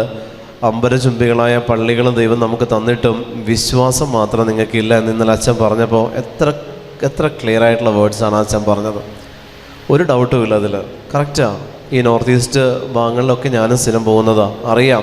അവിടെ ബലിയർപ്പിക്കുന്ന രീതികൾ, പേടിച്ച് സുവിശേഷം പ്രസംഗിക്കുന്ന രീതികൾ, ഭയത്തോടും വിറയലോടെയും ചില ഏരിയ കടന്നു പോകാൻ പോലും ക്രിസ്ത്യൻസിന് പറ്റാത്ത മേഖലകൾ. ഒരു സ്ഥലത്ത് ചെന്നപ്പോൾ എന്നെ അച്ഛനൊരു എയർപോർട്ടിലേക്ക് ഡ്രോപ്പ് ചെയ്യാൻ വേണ്ടി വന്ന സിസ്റ്റേഴ്സിൻ്റെ ധ്യാനം കഴിഞ്ഞിട്ട് ഒരു ധ്യാന കേന്ദ്രത്തിൽ സിസ്റ്റേഴ്സിൻ്റെ ധ്യാനം ചെയ്യാൻ വേണ്ടിയിട്ട് ഞാൻ പോയതാണ്. അവിടെ ചെന്നതിന് ശേഷം ധ്യാന കേന്ദ്രത്തിൽ നിന്ന് എയർപോർട്ടിലേക്ക് തന്നെ എൻ്റെ അച്ഛൻ ഡ്രോപ്പ് ചെയ്യാൻ വേണ്ടി പോയപ്പോൾ വടിയും വെട്ടുകത്തിയും വാളും ഒക്കെ ആയിട്ട് കുറേ പേര് വന്നു. കുറേ പേര് വണ്ടിയുടെ വട്ടം ചാടി. കാരണം അച്ഛൻ ലോഹം ഇട്ടുകൊണ്ടായിരുന്നു. എന്നിട്ട് പറഞ്ഞ അച്ഛനോട് ലോഹം മാറ്റി വെക്കാനാണ് പറഞ്ഞത്, ലോഹം ഊരാനാണ് പറഞ്ഞത്. ആ ഡ്രൈവർ അവിടുത്തുകാരനായതുകൊണ്ട് ഇവരെ ഒന്നും നോക്കാതെ വണ്ടി എടുത്ത് ഫാസ്റ്റായിട്ട് വിട്ടുപോകുന്നു. നിങ്ങളൊന്ന് ആലോചിച്ച് നോക്കിയേ. ഇവിടെ നമുക്ക് എല്ലാ സ്വാതന്ത്ര്യമുണ്ട്, അതുകൊണ്ട് തന്നെ നമുക്കൊന്നിനും വിലയുമില്ല. ദൈവം നമുക്കിവിടെ എല്ലാം തന്നിട്ട് നമുക്കൊന്നിനും വിലയില്ല. അതാണ് കുറേ പേരൊന്ന് ഉറങ്ങിയ ഈ വചനം കേൾക്കണേ. സങ്കടമാണ് തോന്നണേ, നിരാശയാണ് തോന്നണേ. സങ്കടം തോന്നുക നിങ്ങളുടെ മുഖം കാണുമ്പോൾ. നിങ്ങൾക്കിപ്പോഴും ആ സ്പിരിറ്റിന് കീഴടങ്ങാതെ നിങ്ങൾക്ക് ജീവിക്കാൻ പറ്റണില്ല. കാരണം ഉറക്കത്തിൻ്റെ ആലസ്യത്തിൽ അരൂപി നിങ്ങളെ മയക്കി കിടത്തുമ്പോൾ നിങ്ങൾ ആ അരൂപിക്കൊത്ത് നിങ്ങൾ ജീവിക്കുക. കാരണം അത് നിങ്ങൾ ആഗ്രഹിക്കുന്നുണ്ടെന്നുള്ളത് നിങ്ങളുടെ ശരീരം പറയുന്നുണ്ട്.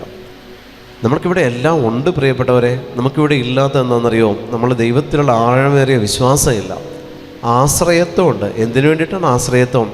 ആശ്രയത്വം എന്ന് പറയുന്നത് എന്തെങ്കിലും വന്നാൽ അവൻ്റെ അടുത്തേക്ക് ഓടിച്ചെല്ലുന്നതാണ് ആശ്രയത്വം. വിശ്വാസം എന്ന് പറയുന്നത് ഞാൻ നേടിയെടുക്കുമെന്ന് പറയുന്നതാണ് വിശ്വാസം. ആശ്രയത്വം ഉണ്ട് നമുക്ക്, പക്ഷേ വിശ്വാസമില്ല. ആഴമേറിയത് പോയിട്ട് ഒരു തരി പോലും നമ്മളിൽ വിശ്വാസമില്ല. ഈ വിശ്വാസമില്ലാത്തയിടത്ത് ഇതുപോലെ നമ്മൾക്ക് ഇങ്ങനെ ഇരുന്ന് കൊടുക്കേണ്ടി വരും. പ്രിയമുള്ളവരെ, ദൈവത്തിൻ്റെ വചനം, കർത്താവിൻ്റെ ശക്തി നിങ്ങളിലേക്ക് കടന്നു വന്നിട്ടുണ്ടെങ്കിൽ അതിൻ്റെ വ്യത്യാസം കാണേണ്ടത് നിങ്ങൾ തുടർന്നുള്ള ജീവിതത്തിൽ അടുത്ത ധ്യാനകേന്ദ്രം ലക്ഷ്യമാക്കി പോകേണ്ടവരല്ല. മറിച്ച് ഇവിടെ നിന്ന് എന്തെങ്കിലും കിട്ടിയിട്ടുണ്ടെങ്കിൽ അത് പ്രയോഗിക്കാൻ തുടങ്ങണം. ഓരോ ധ്യാനം കഴിയുമ്പോഴും മക്കളിലും ഭർത്താവിലും ഭാര്യയിലും മാതാപിതാക്കളിലും സഹോദരങ്ങളിലും നിങ്ങൾ പ്രയോഗിക്കാത്തിടത്ത് നിങ്ങൾക്ക് കിട്ടിയ വിഹിതത്തെ നിങ്ങൾ മണ്ണിൽ കുഴിച്ചിട്ട താലന്ത് പോലെ നിങ്ങൾ കൊണ്ടു കിടക്കാം. മണ്ണിൽ കുഴിച്ചിട്ടിരിക്കുക നിങ്ങൾ, അതെനിക്ക് ആവശ്യമില്ല എന്നുള്ളതാണ് നിങ്ങളുടെ മനോഭാവം. അത് മാറണമെന്ന് ഈശോ നമ്മളോട് പറയുന്നുണ്ട്. നിങ്ങൾ ഉപയോഗിക്കണം, അധികാരത്തെ നിങ്ങൾ ഉപയോഗിക്കണം. ദൈവം നമുക്ക് തന്ന അധികാരത്തെ ഉപയോഗിക്കണം. കർത്താവ് നമുക്ക് തന്നിട്ടുണ്ട്, ഇതാണ് അധികാരം. അധികാരത്തോടു കൂടെയുള്ള പ്രബോധനം കേട്ടപ്പോൾ സാത്താൻ ആവസിച്ചിരുന്ന വ്യക്തി ഇരിക്കാൻ പറ്റാതെ എഴുന്നേറ്റ് വന്ന് കർത്താവിനോട് ചോദിക്കുന്നുണ്ട്, നീ എന്തിന് ഞങ്ങളുടെ കാര്യത്തിൽ ഇടപെടുന്നു? നീ എന്തിന് ഞങ്ങളുടെ കാര്യത്തിൽ ഇടപെടുന്നു? പ്രിയപ്പെട്ടവരെ, ഞാൻ ഈ ദിവസങ്ങളിൽ 3 മണിക്കൂർ വചനം വായിക്കാനായിട്ട് എൻ്റെ ഗ്രൂപ്പിലുള്ളവരോട് ഞാൻ പറഞ്ഞു, 3 മണിക്കൂർ തുടർച്ചയായിട്ട് വചനം വായിക്കാൻ പറഞ്ഞു. നിർത്തരുത്. അത് 2 യാമങ്ങളെ കണക്ട് ചെയ്തുകൊണ്ട് വായിക്കാൻ പറഞ്ഞു. അതായത് 3, 6, 9, 12 ഈ 4 യാമങ്ങളിൽ 3-ന് തുടങ്ങിയാൽ 6-നും, 6-ന് തുടങ്ങിയാൽ 9-നും, 9-ന് തുടങ്ങിയാൽ 12-നും ഇങ്ങനെ കണക്ട് ചെയ്ത് ബൈബിൾ വായിക്കാൻ പറഞ്ഞു. ഇങ്ങനെ കണക്ട് ചെയ്ത് ബൈബിൾ വായിച്ച, ആത്മാർത്ഥതയോടുകൂടെ വായിച്ച വീടുകളിലെല്ലാം വന്ന വിടുതൽ അവരെന്നോട് ഷെയർ ചെയ്യുകയുണ്ടായി. വീടുകളിൽ, പല വീടുകളിലും അതിൻ്റെ വിടുതൽ, കുറേ നാളുകളായി പ്രാർത്ഥിച്ചിട്ട് നടക്കാത്ത പല കാര്യങ്ങളും നടക്കാൻ തുടങ്ങി. കുറേ നാളുകളായിട്ട് പ്രാർത്ഥിക്കാൻ തടസ്സമുണ്ടായിരുന്ന പലരും പറയുകയാണ്, ഈ വചനം വായിച്ചു കഴിഞ്ഞപ്പോൾ ഈ തടസ്സങ്ങൾ മാറി, കൂടുതൽ പ്രാർത്ഥിക്കാനുള്ളൊരു തീഷ്ണത ദൈവം തൊടുത്തു. ഇങ്ങനെ ഈ ഒരു വിടുതൽ കിട്ടാൻ കാരണം ഈ വചനത്തെ എടുത്തു വെച്ചവർ ധ്യാനിക്കാൻ തുടങ്ങിയപ്പോൾ, വായിക്കാൻ തുടങ്ങിയപ്പോൾ ദൈവത്തിൻ്റെ പരിശുദ്ധാത്മാവ് ആ ഭവനത്തിൽ പ്രവർത്തിക്കാൻ തുടങ്ങി. ആമേൻ, ഹല്ലേലൂയ, ഹല്ലേലൂയ, ഹല്ലേലൂയ. ഇത് നിങ്ങൾ വചനം ഉറക്കെ വായിക്കുന്നിടത്ത് നിങ്ങൾ പ്രഘോഷിക്കുകയാണ് ചെയ്യുന്നത്, വായിക്കുകയല്ല. ദൈവത്തിൻ്റെ തിരുവചനം ഉറക്കെ നിങ്ങൾ വായിക്കുമ്പോൾ അത് പ്രഘോഷണമാണ്, വായനയല്ല. വായന എന്ന് പറയുന്നതും പ്രഘോഷണം എന്ന് പറയുന്നതും രണ്ടാണെങ്കിലും നിങ്ങൾ വെളിപാടിൻ്റെ ഗ്രന്ഥമായ വിശുദ്ധ ബൈബിൾ കരങ്ങളിലെടുത്ത് ഈ വചന പുസ്തകം നിങ്ങൾ കയ്യിൽ പിടിച്ചുകൊണ്ട് നിങ്ങൾ ഉറക്കെ ദൈവത്തിൻ്റെ വചനം ഉരുവിടുമ്പോൾ നിങ്ങളുടെ ഭവനത്തിലായിരിക്കുന്ന അദൃശ്യമായിട്ട് നിങ്ങളുടെ ഭവനത്തിൽ കുടികൊള്ളുന്ന ചില തിന്മയുടെ ശക്തികൾ ഇത് ശ്രവിക്കുന്നുണ്ട്. ഈ അശുദ്ധാത്മാവ് ബാധിച്ച വ്യക്തി പറഞ്ഞതുപോലെ ആ തിന്മയുടെ ശക്തികൾ നിങ്ങൾക്ക് നേരെ വന്നിട്ട് പറയും, നീ എന്തിന് ഞങ്ങളുടെ കാര്യത്തിൽ ഇടപെടുന്നു എന്ന്. ഹല്ലേലൂയ, ഹല്ലേലൂയ, ഹല്ലേലൂയ, ഹല്ലേലൂയ. നീ എന്തിന് ഞങ്ങളുടെ കാര്യത്തിൽ ഇടപെടുന്നു? ഇതാണ് വചനം വായിക്കുന്ന കുടുംബങ്ങളിൽ സംഭവിക്കുന്നത്. ഉറക്കെ വചനം വായിക്കുന്ന കുടുംബങ്ങളിൽ. 1-2 കുടുംബങ്ങളിൽ ഞാനിതുപോലെ പറഞ്ഞത് ചെയിനായിട്ട് വായിക്കാനാണ്. ഒരാളടുത്തത്, അടുത്ത ആളടുത്ത ടൈമിൽ, അടുത്ത ആളടുത്ത ടൈമിൽ നിങ്ങൾക്ക് സാധിക്കുന്ന പോലെ ഇങ്ങനെ വായിക്കാൻ പറഞ്ഞു. ആ കുടുംബങ്ങളിൽ വിട്ടുപോയത് കടബാധ്യതയുടെ ദുരാത്മാക്കളും ഡിവോഴ്സ് ആകാനിരുന്ന 2 ദമ്പതികൾ ഒന്നിക്കാൻ തുടങ്ങി മക്കൾ വായിച്ചപ്പോൾ. അപ്പോൾ ഈ കുട്ടികൾ വന്നപ്പോൾ ഞാൻ ഈ മക്കളോട് പറഞ്ഞത്, ഇങ്ങനെ വചനം വായിക്കാനാണ്. വചനം നിങ്ങൾ റിലേ പോലെ വായിക്കാൻ പറഞ്ഞു. അവരുടെ വെക്കേഷൻ ടൈമായിരുന്നു. ഈ വെക്കേഷൻ ടൈമിൽ ഈ കുട്ടികൾക്ക് സമയം കിട്ടിയപ്പോൾ ഞാൻ പറഞ്ഞു, ഓരോ മണിക്കൂർ നിങ്ങൾ 3 പേര്, 3 മക്കളാണ്, 2 പേര് അവിടെ ധ്യാനത്തിന് വന്നു. ഞാൻ പറഞ്ഞു, നിങ്ങൾ 3 പേര് 1 മണിക്കൂർ ഒരാൾ, അടുത്ത മണിക്കൂർ ഒരാൾ, ഒന്നും പറയണ്ട, അപ്പനെ അമ്മനെ നിങ്ങൾ തിരുത്തേണ്ട, വചനം ഇരുന്ന് വായിക്കാൻ പറഞ്ഞു. ഇവരിരുന്ന് വായിക്കാൻ തുടങ്ങി. പ്രിയപ്പെട്ടവർ, ഇവരിന്ന് ഈ വചനം അവർ പറഞ്ഞു, എന്തായാലും ഒരു പിരിയും, ഞങ്ങളെ കൊണ്ട് ചെയ്യാൻ പറ്റുന്നത് ഞങ്ങൾ ചെയ്യും എന്നുള്ളൊരു ആ ഒരു ചെറുപ്പത്തിൻ്റെ തിളപ്പ് ആ മക്കളിൽ ഉണ്ടായിരുന്നത് കൊണ്ട് അവർ പോയിരുന്ന് വായിക്കാൻ തുടങ്ങി. പിന്നീട് ഈ മക്കൾ എന്നെ വിളിച്ചിട്ട് പറഞ്ഞെന്നറിയോ, ബ്രദറെ, എൻ്റെ അപ്പനും അമ്മയും ഒരുമിച്ച് ജീവിക്കാൻ തീരുമാനമെടുത്തു. ഞാൻ പറഞ്ഞു, നിർത്തരുത്, ഒന്നും ആയിട്ടില്ല, വീണ്ടും വായിക്കാൻ പറഞ്ഞു. വീണ്ടും വായിപ്പിച്ചു ഇവരെ കൊണ്ട്. ഞാൻ പറഞ്ഞു, നിങ്ങളുടെ അക്കാഡമിക് ഇയർ തുടങ്ങുന്നത് വരെ മക്കൾ വായിക്കാൻ പറഞ്ഞു. ഇങ്ങനെ ഇവർ വീണ്ടും വായിക്കാൻ തുടങ്ങി വീണ്ടും വായിക്കാൻ തുടങ്ങിയപ്പം ഈ ദമ്പതികൾ വേർപിരിയാൻ കാരണമായിട്ടുണ്ടായിരുന്നത്, ഈ വ്യക്തി ജോലിക്ക് പോകത്തില്ല, പണിയെടുത്താൽ പൈസ വീട്ടിലെത്തത്തില്ല, അത് ഏതു വഴിക്ക് പോകുന്നെന്ന് വീട്ടുകാർക്കറിയില്ല. അതിൻ്റെ പേരിൽ തുടങ്ങിയ അടിയാണ് സെപ്പറേറ്റ് ആവാൻ ഇവർ തീരുമാനത്തിലേക്ക് വന്നു നിന്നത്. ഈ മകൻ ജോലിയിലേക്ക് പ്രവേശിച്ചു. ഈ ജോലിയിലേക്ക് പ്രവേശിച്ച് കിട്ടുന്ന കാശ് വീട്ടിലെത്തിക്കാൻ തുടങ്ങി. പ്രിയപ്പെട്ടവരെ, ഇത് മൊത്തം സംഭവിച്ചത് ഏതാണ്ട് ഒരു 3 മാസത്തിനുള്ളിലാണ്. വെറും 3 മാസത്തിനുള്ളിൽ സംഭവിച്ചതാണ്. അവിടെ ആരും ഞങ്ങളെപ്പോലെ ഒരു ശുശ്രൂഷകൻ അവരുടെ വീട്ടിൽ ചെന്നിട്ടില്ല. അധികാരം ഉപയോഗിക്കാൻ മക്കൾക്ക് പറഞ്ഞു കൊടുത്തപ്പോൾ, വചനത്തിൻ്റെ അധികാരത്തെ അവർ ഉപയോഗിച്ചപ്പോൾ കുടുംബത്തിൽ വന്ന വ്യത്യാസമാണ്. ഈ അധികാരം മാതാപിതാക്കൾക്ക്, പ്രാർത്ഥന എന്ന് പറയുന്ന അധികാരം മാതാപിതാക്കൾ ഉപയോഗിച്ചില്ലെങ്കിൽ നിങ്ങളുടെ മക്കളിൽ ഇതുപോലെ പല മേഖലകളും കെട്ടുകിടക്കും. ഈ അധികാരം മക്കൾ ഉപയോഗിച്ചില്ലെങ്കിൽ മക്കളെ, നിങ്ങളുടെ മാതാപിതാക്കളിലും ഇതുപോലെ ഭിന്നിപ്പിൻ്റെ അരൂപികൾ ചാർജ് എടുക്കും, രോഗപീഠകൾ ചാർജ് എടുക്കും. അവരെ നിങ്ങൾക്ക് ആയുസ്സെത്തുന്നവരെ കാണണ്ടേ, ആയുസ്സെത്താതെ അവരെയും കൊണ്ട് സാത്താൻ പോവും. ഇത്തരത്തിൽ അധികാരം ഉപയോഗിക്കേണ്ടത് അപ്പൻ്റെ അമ്മയുടെയും ഡ്യൂട്ടി മാത്രമല്ല, മക്കളുടെ ഡ്യൂട്ടിയാണ്. മാതാപിതാക്കൾക്ക് വേണ്ടിയിട്ടും മാതാപിതാക്കളുടെ മക്കൾക്ക് വേണ്ടിയിട്ടും നമ്മൾ ഈ അധികാരത്തെ ഉപയോഗിക്കുന്നിടത്ത് അത് ബലപ്പെടും. വിദേശത്തായിരിക്കുന്ന നിങ്ങളുടെ മക്കൾ, വിദേശത്തായിരിക്കുന്ന മാതാപിതാക്കൾക്ക് വേണ്ടി ഇതേ വചനം വായിച്ച് നിങ്ങൾക്ക് അയച്ചു പ്രാർത്ഥിക്കാം. കർത്താവേ, ഞാൻ ഈ 3 മണിക്കൂർ വചനം വായിച്ചത് സമയത്തിൻ്റെയും ദൂരത്തിൻ്റെയും മേൽ അധികാരമുള്ള നിൻ്റെ നാമത്തിൽ വിദേശത്തായിരിക്കുന്ന ഇന്ന വ്യക്തിയിലേക്ക് ഞാൻ അയച്ചു പ്രാർത്ഥിക്കുന്നു, ഇത് അവിടെ മാംസം ധരിക്കട്ടെ എന്ന് പ്രാർത്ഥിച്ചാൽ ഈ വചനം അവിടെ മാംസം ധരിക്കപ്പെടും. Hallelujah, hallelujah. ദൈവത്തിൻ്റെ വചനത്തിന് ശക്തിയുണ്ട്, ദൈവത്തിൻ്റെ വചനത്തിന് വിടുതലുണ്ട്, ദൈവത്തിൻ്റെ വചനത്തിന് സൗഖ്യമുണ്ട്. പ്രിയമുള്ളവരെ, ഇത് ഉപയോഗിക്കാത്തിടത്താണ് സാത്താൻ ആ കുടുംബത്തിൽ ചാർജ് എടുക്കുന്നത്. ആ കുടുംബത്തിൽ ചാർജ്, നിങ്ങൾ വചനം ഉറക്കെ വായിക്കുന്നിടത്ത് അവർ പറയും, നിങ്ങൾ എന്തിന് ഞങ്ങളുടെ കാര്യത്തിൽ ഇടപെടുന്നു, നിങ്ങൾ എന്തിന് ഞങ്ങളുടെ കാര്യത്തിൽ ഇടപെടുന്നു. പ്രിയപ്പെട്ടവരെ, ഇതാണ് അധികാരം.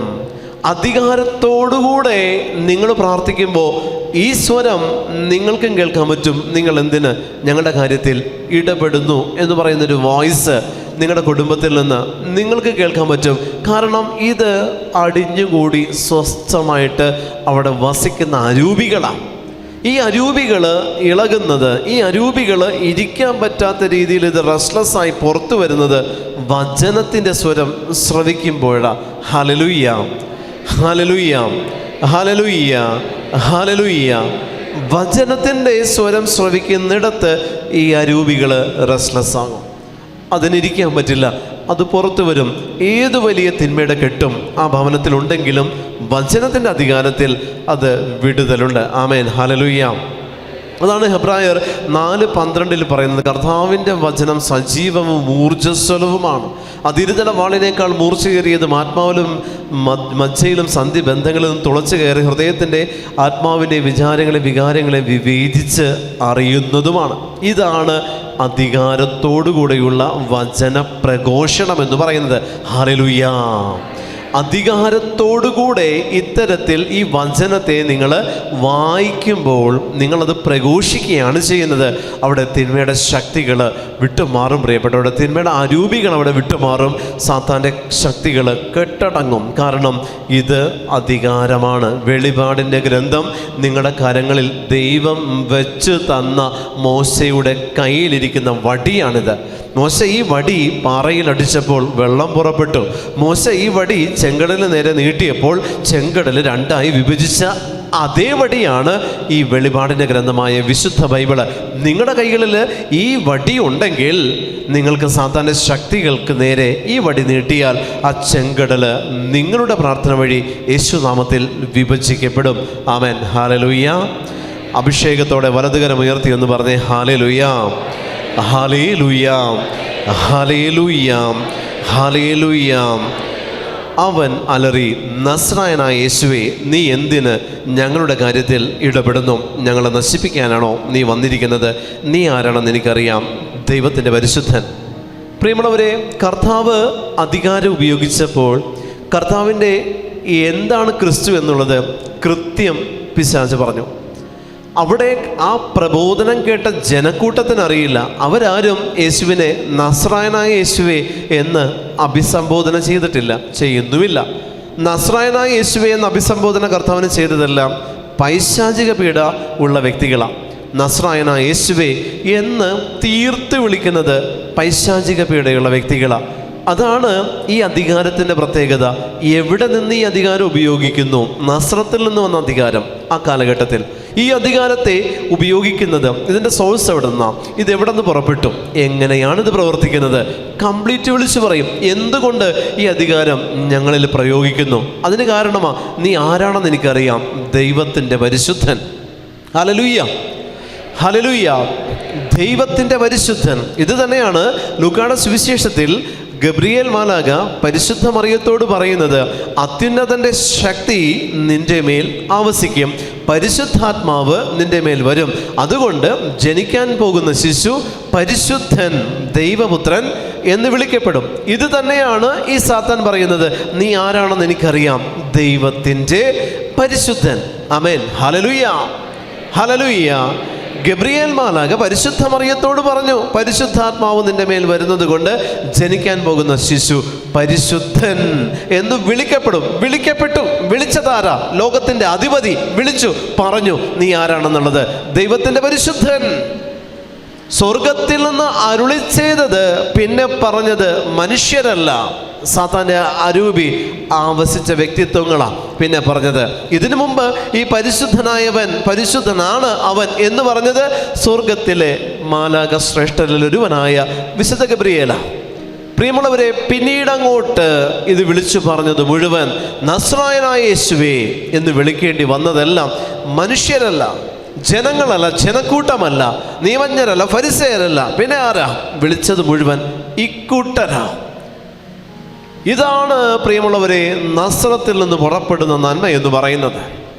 ഇത് ഉപയോഗിക്കുന്നിടത്ത് ഈ സ്പിരിറ്റ് നമ്മളോടും പറയും, നീ ആരാണെന്ന് എനിക്കറിയാം, നീ ആരാണെന്ന് എനിക്കറിയാം. നമ്മളുടെ ഐഡൻറ്റിറ്റി അവർ വെളിച്ചത്ത് കൊണ്ടുവരും. നമ്മളതൊന്നും പറയണ്ട. നിങ്ങൾ പ്രാർത്ഥിക്കുന്നുണ്ടെങ്കിൽ ദൈവത്തിൽ നിങ്ങൾക്ക് എത്ര സ്വാധീനമുണ്ടോ ആ ഐഡൻറ്റിറ്റിയെ സാത്താനാണ് വിളിച്ചു പറയുന്നത്. അവൻ പറയും, നീ ആരാണെന്ന് എനിക്കറിയാം. ആമേൻ, ഹല്ലേലൂയ. അഭിഷേകത്തോടെ ഹല്ലേലൂയ, വിശ്വാസത്തോടെ ഹല്ലേലൂയ, ഹല്ലേലൂയ, ഹല്ലേലൂയ. പല വിദേശ രാജ്യങ്ങളിൽ ഇങ്ങനെ ക്ലാസ്സുകൾ എടുക്കുമ്പോൾ അവിടെ ഇതുപോലെ മിനിസ്റ്റർ ചെയ്യുന്ന സമയത്ത് വിട്ടുപോകുന്ന അരൂപികൾ വിളിച്ചു പറയും, നീ എന്തിനാ ഇവിടെ വന്നത്? നിന്നോട് ആര് പറഞ്ഞു ഇവിടെ വരാൻ? അപ്പം നമ്മൾ ആരാണ്? നമ്മുടെ ഉള്ളിലുള്ള ദൈവത്തിൻ്റെ ചൈതന്യം എന്താണെന്നുള്ളത് ചിലപ്പോൾ അവിടെ ധ്യാനം കൂടാനിരിക്കുന്ന വ്യക്തികൾക്കറിയില്ല, പക്ഷേ പോസസ്ഡ് ആയിട്ടുള്ളവർക്കറിയാം. ഇത് തന്നെയാണ് ക്രിസ്തു കടന്നു ചെന്നപ്പോഴും ജനക്കൂട്ടം യഥാർത്ഥത്തിൽ ക്രിസ്തുവിനെ മനസ്സിലാക്കിയിട്ടില്ല. ജനക്കൂട്ടം എന്ന് പറയുന്ന ക്രിസ്ത്യാനികൾ ക്രിസ്തുവിനെ കണ്ടത് ഒരു ഹീലർ, സുഖപ്പെടുത്തുന്നവൻ, മരിച്ചവരെ ഉയർപ്പിക്കുന്നവൻ, അതല്ലെങ്കിൽ രോഗപീഠകൾ മാറ്റാൻ കണ്ണിന് കാഴ്ച കൊടുക്കുന്നവൻ, ചെവിക്ക് കേൾവി കൊടുക്കുന്നവൻ, സംസാരശേഷി കൊടുക്കുന്നവൻ, OET പാസ്സാകാൻ സഹായിക്കുന്നവൻ, ജോലി കിട്ടാൻ സഹായിക്കുന്നവൻ. ഇങ്ങനെയാണ് ക്രിസ്തുവിനെ കുറിച്ചുള്ള ജനത്തിൻ്റെ മനോഭാവം. ഇത് തന്നെയാണ് ക്രിസ്തു മത്തായിയുടെ സുവിശേഷം 16-ാം അധ്യായം 15 മുതലുള്ള വാക്യങ്ങളിൽ ശിഷ്യരോട് ചോദിക്കുന്നത്, ഞാൻ ആരെന്നാണ് ജനക്കൂട്ടം പറയുന്നത്? ഞാൻ ആരെന്നാണ് പറയുന്നത്? അപ്പോൾ അവർ പറഞ്ഞു, ചിലർ പറയുന്നു ഏലിയ എന്ന്, ചിലർ പറയുന്നു പ്രവാചകന്മാരിൽ ഒരുവനെന്ന് പറയുന്നു. ഞാൻ ആരെന്നാണ് നിങ്ങൾ പറയുന്നത്? ഞാൻ ആരെന്നാണ് നിങ്ങൾ പറയുന്നത്? എല്ലാവരും മറുപടി പറഞ്ഞില്ല. ശിഷ്യന്മാർ മൊത്തത്തിലായിരിക്കുമ്പോൾ ക്രിസ്തു ചോദിച്ചു, ഞാൻ ആരെന്നാണ് നിങ്ങൾ പറയുന്നത്? നിങ്ങൾ എൻ്റെ കൂടെ ആയിരുന്നല്ലോ ഇത്രയും ദിവസം, ഇത്രയും നാളായിട്ട്, നിങ്ങൾ പറ, ഞാൻ ആരാ? ജനക്കൂട്ടത്തിൽ മറുപടി വന്നില്ല. മറുപടി ശിഷ്യന്മാരിൽ 12 പേരുണ്ടായിട്ടും 11 പേരും നിശബ്ദത വലിച്ചപ്പോൾ പ്രഥമ പാപ്പ പറഞ്ഞു, നീ ക്രിസ്തുവാണ്, സജീവ ദൈവത്തിൻ്റെ പുത്രനായ ക്രിസ്തുവാണ്. ഇവിടെ ക്രിസ്തു പത്രോസിനോട് പറയുന്നുണ്ട്, മാംസരക്തങ്ങളല്ല എൻ്റെ അപ്പൻ, സ്വർഗസ്വനായ എൻ്റെ അപ്പനാണ് നിനക്കിത് വെളിപ്പെടുത്തി തന്നത്. നിനക്കിത് വെളിപ്പെടുത്തി തന്നത് എന്നാണ് പറഞ്ഞിരിക്കുന്നത്. എന്തെന്ന്? ഞാൻ ക്രിസ്തുവാണെന്നുള്ളത് നിനക്ക് വെളിപ്പെട്ട രഹസ്യമാണ്. ആമേൻ. ഹല്ലേലൂയ, ഹല്ലേലൂയ. ക്രിസ്തുവിനെ യേശുവായി കാണുന്ന വ്യക്തികളാണ് അവിടെ ഉണ്ടായിരുന്നത്. ക്രിസ്തുവിനെ യേശുവായി കണ്ടു. യേശുവിൽ നിന്ന് ശക്തി പുറപ്പെടുന്നു. എന്താ? രോഗസൗഖ്യങ്ങൾ, അത്ഭുതങ്ങൾ, അടയാളങ്ങൾ. യേശുവിലുള്ള ക്രിസ്തുവിനെ കാണാൻ ആ ജനക്കൂട്ടത്തിന് പറ്റിയില്ല. പക്ഷേ സാത്താന് പറ്റുന്നുണ്ടത്. സാത്താൻ ആവസിച്ച വ്യക്തിക്ക് പറ്റി. നീ ആരാണെന്ന് എനിക്കറിയാം. ഇത് ഈ സിനഗോഗിലുള്ള മൊത്തം ജനങ്ങൾക്കറിയില്ല നീ ആരാണെന്ന്. പക്ഷേ സാത്താൻ ആവേശിച്ച വ്യക്തി പറയുന്നുണ്ട്, നീ ആരാണെന്ന് ഇവർക്കറിയില്ല, എനിക്കറിയാം. ഹല്ലേലൂയ, ഹല്ലേലൂയ, ഹല്ലേലൂയ, ഹല്ലേലൂയ, ഹല്ലേലൂയ. യേശുവിനെ നസ്രായൻ എന്ന് അഭിസംബോധന ചെയ്യുന്നത് സാത്താനാണ്. യേശുവിനെ നസ്രായൻ എന്ന് അഭിസംബോധന ചെയ്യുന്നത് സാത്താനാണ്. അതുകൊണ്ട് തന്നെ നമ്മുടെ കുടുംബത്തിൽ, നമ്മുടെ മക്കളിൽ അവരിലൊരു തിന്മയുണ്ടെന്ന് നിങ്ങൾക്ക് തോന്നുന്ന പക്ഷം നിങ്ങൾ യേശുവിനെ വിളിക്കുമ്പോൾ നസ്രായനായ യേശുവേ എന്ന് അഭിസംബോധന ചെയ്ത് വിളിച്ചാൽ ഇത് ആവർത്തിക്കപ്പെടും. Hallelujah, hallelujah. നസ്രായനായ യേശുവേ എന്ന് വിളിച്ചു വേണം നിങ്ങൾ പ്രാർത്ഥിക്കാൻ. നിങ്ങൾ മക്കളുടെ മേലുള്ള ഡ്രഗ്സിൻ്റെ, തെറ്റായ ബന്ധങ്ങളുടെ, ലഹരിയുടെ, മറ്റേതെങ്കിലും തരത്തിലുള്ള തിന്മകളുടെ ആധിപത്യത്തിനുമേൽ യേശുനാമം പ്രയോഗിക്കുമ്പോൾ നസ്രായനായ യേശുവേ എന്ന് വിളിച്ച് നിങ്ങൾ പ്രാർത്ഥിക്കുന്നിടത്ത് അവരിൽ പ്രവർത്തിക്കുന്ന, അവരിൽ അടങ്ങിയിരിക്കുന്ന അരൂപി ഇളക്കം വരും. നിങ്ങളുടെ ഭാര്യയ്ക്ക്, നിങ്ങളുടെ ഭർത്താവിന് നിത്യമായിട്ടൊരു രോഗമുണ്ടോ? ആ രോഗത്തിന് കാരണം ഇതുപോലെ ഏതെങ്കിലും പൈശാചിക പീഡയാണോ? അവിടെയും യേശുനാമത്തോടുകൂടെ അഭിസംബോധന ചെയ്യേണ്ടതാണ് നസ്രായനായ യേശുവേ എന്ന്.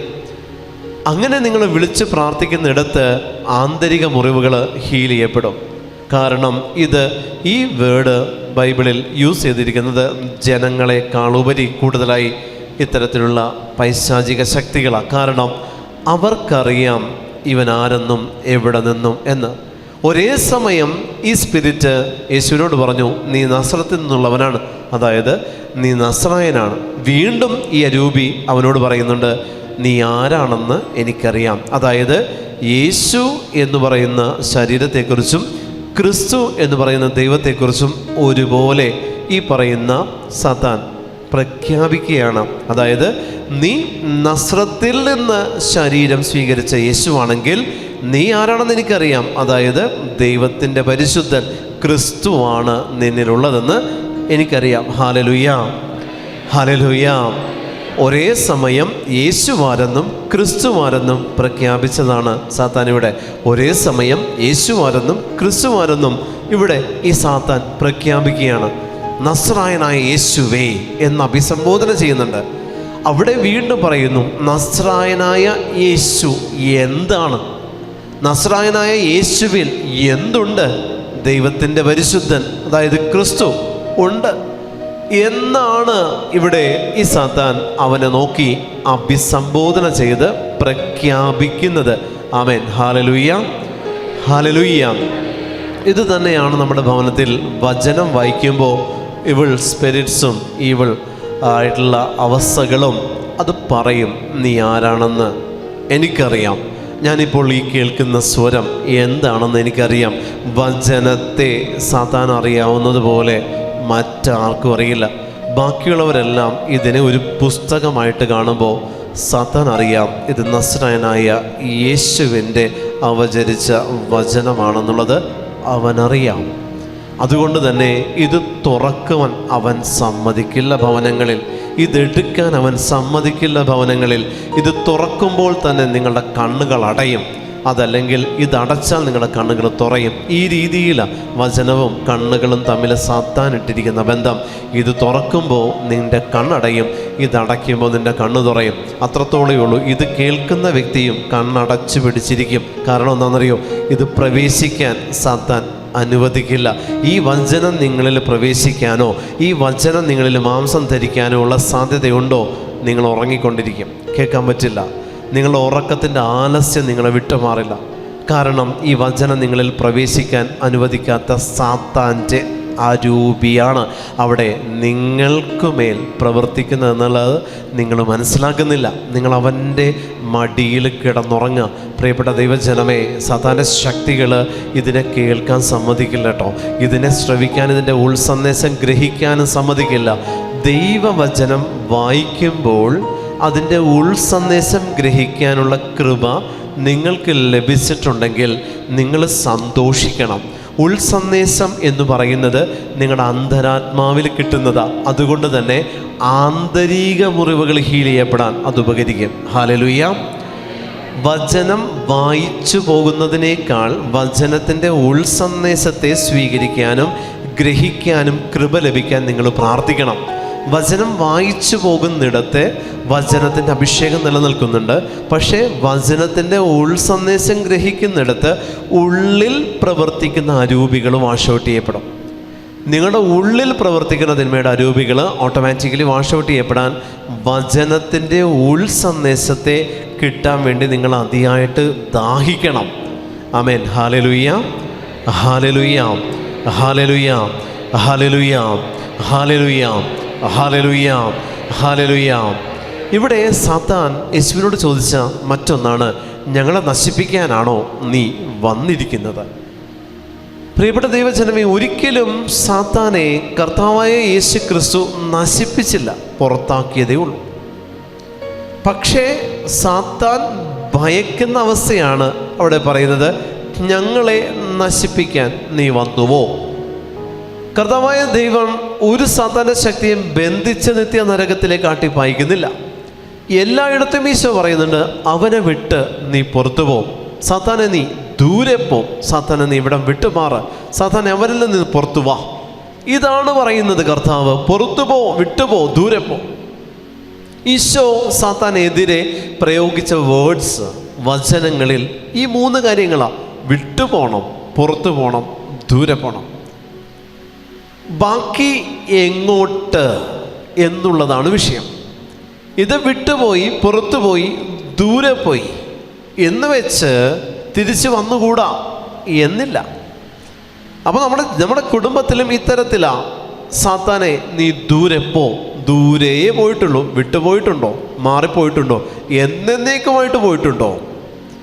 ഇതിനെക്കുറിച്ച് നമ്മൾ ആകുലപ്പെടേണ്ടിയിരിക്കുന്നു പ്രിയപ്പെട്ടവരെ. കാരണം ഈ അരൂപികൾ, ഈ തിന്മയുടെ സ്വാധീനങ്ങൾ ആന്തരിക മുറിവിൻ്റെ രൂപത്തിൽ, മറ്റേതെങ്കിലും തരത്തിലുള്ള തിന്മയുടെ പാപത്തിൻ്റെ രൂപത്തിൽ, തഴക്കദോഷത്തിൻ്റെ രൂപത്തിൽ നമ്മളുടെ കുടുംബങ്ങളിൽ നമ്മളായിരിക്കുന്ന അവസ്ഥകളിൽ നിലനിൽക്കുന്നുണ്ടെങ്കിൽ ഇതിൽ ഒന്നേ നമുക്ക് പറയാൻ പറ്റുള്ളൂ: സാത്താനെ പുറത്തു പോ. ഇത് പുറത്തേ പോയിട്ടുള്ളൂ. വിട്ടുപോ എന്ന് പറഞ്ഞാൽ അത് മാറിപ്പോകുന്നതാണ്. വ്യക്തിയിൽ നിന്നും വിട്ടുപോകേണ്ട സാഹചര്യത്തിലാണ് വിട്ടുപോ എന്ന് സാത്താനോട് കൽപ്പിക്കുന്നത്. ദൂരെ പോ എന്ന് പറയുമ്പോൾ ദേശത്ത് നിന്ന് മാറ്റം വരും. ഇങ്ങനെ കൽപ്പിക്കുന്ന കൽപ്പനകൾ അനുസരിച്ച് സാത്താൻ്റെ ഡിസ്റ്റൻസ് മാറും. എല്ലാവർക്കും സാത്താനെ നീ ദൂരെ പോ എന്ന് പറയാൻ പറ്റില്ല. ഇപ്പം നമ്മൾ പറയണം സാത്താനെ നീ ദൂരെ പോ, അത് പോവില്ല. കാരണം നമ്മളുടെ അതോറിറ്റി ഉണ്ട്. ഒരു സാത്താനുമേൽ നമുക്കുള്ള അതോറിറ്റി അനുസരിച്ചാണ് ഇത് പാലിക്കുന്ന ഡിസ്റ്റൻസ്. ആ അതോറിറ്റി ലഭിക്കാത്ത വ്യക്തിയാണ് പറയുന്നത് സാത്താനെ നീ ദൂരെ പോ എന്ന് പറഞ്ഞാൽ ഇവനിൽ നിന്ന് ചിലപ്പോൾ ഒരടി മാറി നിൽക്കും. അത്രയും ദൂരമേ സാത്താൻ എടുക്കുകയുള്ളൂ. പക്ഷേ ഈ അതോറിറ്റി ലഭിച്ച വ്യക്തി, അതായത് ദേശത്തിൻ്റെ മേൽ അതോറിറ്റിയുള്ള വ്യക്തി, ഒരു രാജ്യത്തിൻ്റെ മേൽ അതോറിറ്റിയുള്ള വ്യക്തി പറയുകയാണ് നീ ദൂരെ പോ, ആ ദേശം വിട്ടേ അത് നിൽക്കുകയുള്ളൂ. ആ ദൂരം അത് കീപ്പ് ചെയ്യും. ഹല്ലേലൂയ. ഈ വ്യക്തി ആയിരിക്കുന്ന ആ ദേശത്ത് നിന്ന് ആ ദൂരം ഈ സാത്താൻ കീപ്പ് ചെയ്യും. നീ ദൂരെ പോ എന്ന് പറയുമ്പോൾ കുടുംബത്തിൽ നമ്മൾ ഉപയോഗിക്കേണ്ടത് വിട്ടുപോവാനാണ്, പുറത്തു പോവാനല്ല. വിട്ടുപോവാൻ കുടുംബത്തിൽ നമ്മൾ ഉപയോഗിക്കേണ്ട വേർഡ് സാത്താനെതിരെ വിട്ടുപോവാൻ പറയണം. അതായത് വിട്ടോളണം, പിടിവിടണം കുടുംബത്തിൽ നിന്ന്. ഇത് ദൈവത്തിൻ്റെ നാമത്തിൽ സ്വർഗം എനിക്ക് അനുവദിച്ചെന്ന ഭവനമാണ്. വിട്ടുപോകണം.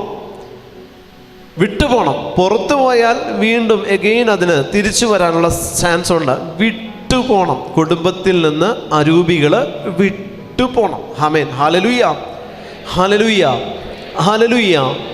വ്യക്തികളിൽ നിന്ന് പുറത്തു പോകണം.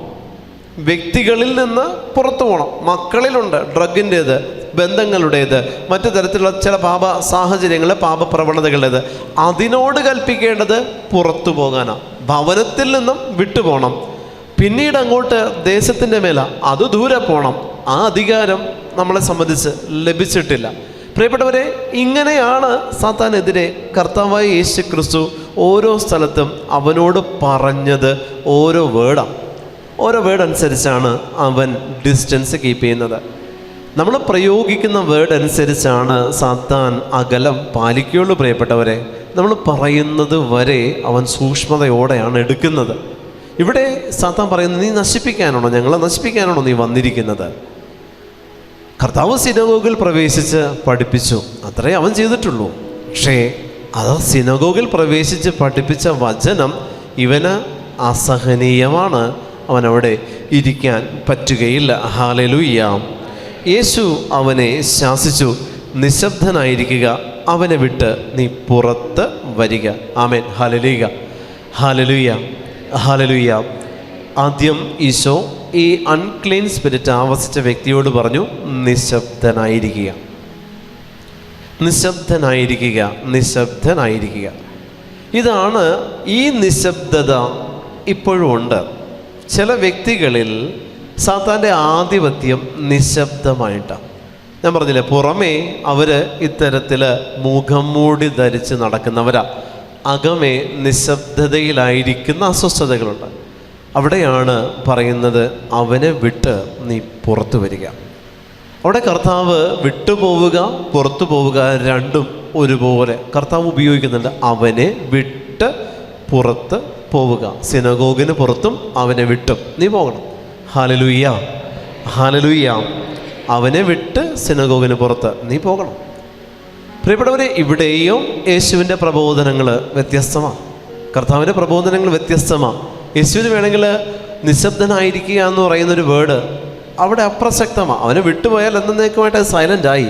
പക്ഷേ കർത്താവ് ആദ്യം കൽപ്പിച്ചത് നിശബ്ദനായിരിക്കാനാണ്. ഇതാണ് അതോറിറ്റി, ഇതാണ് അധികാരം.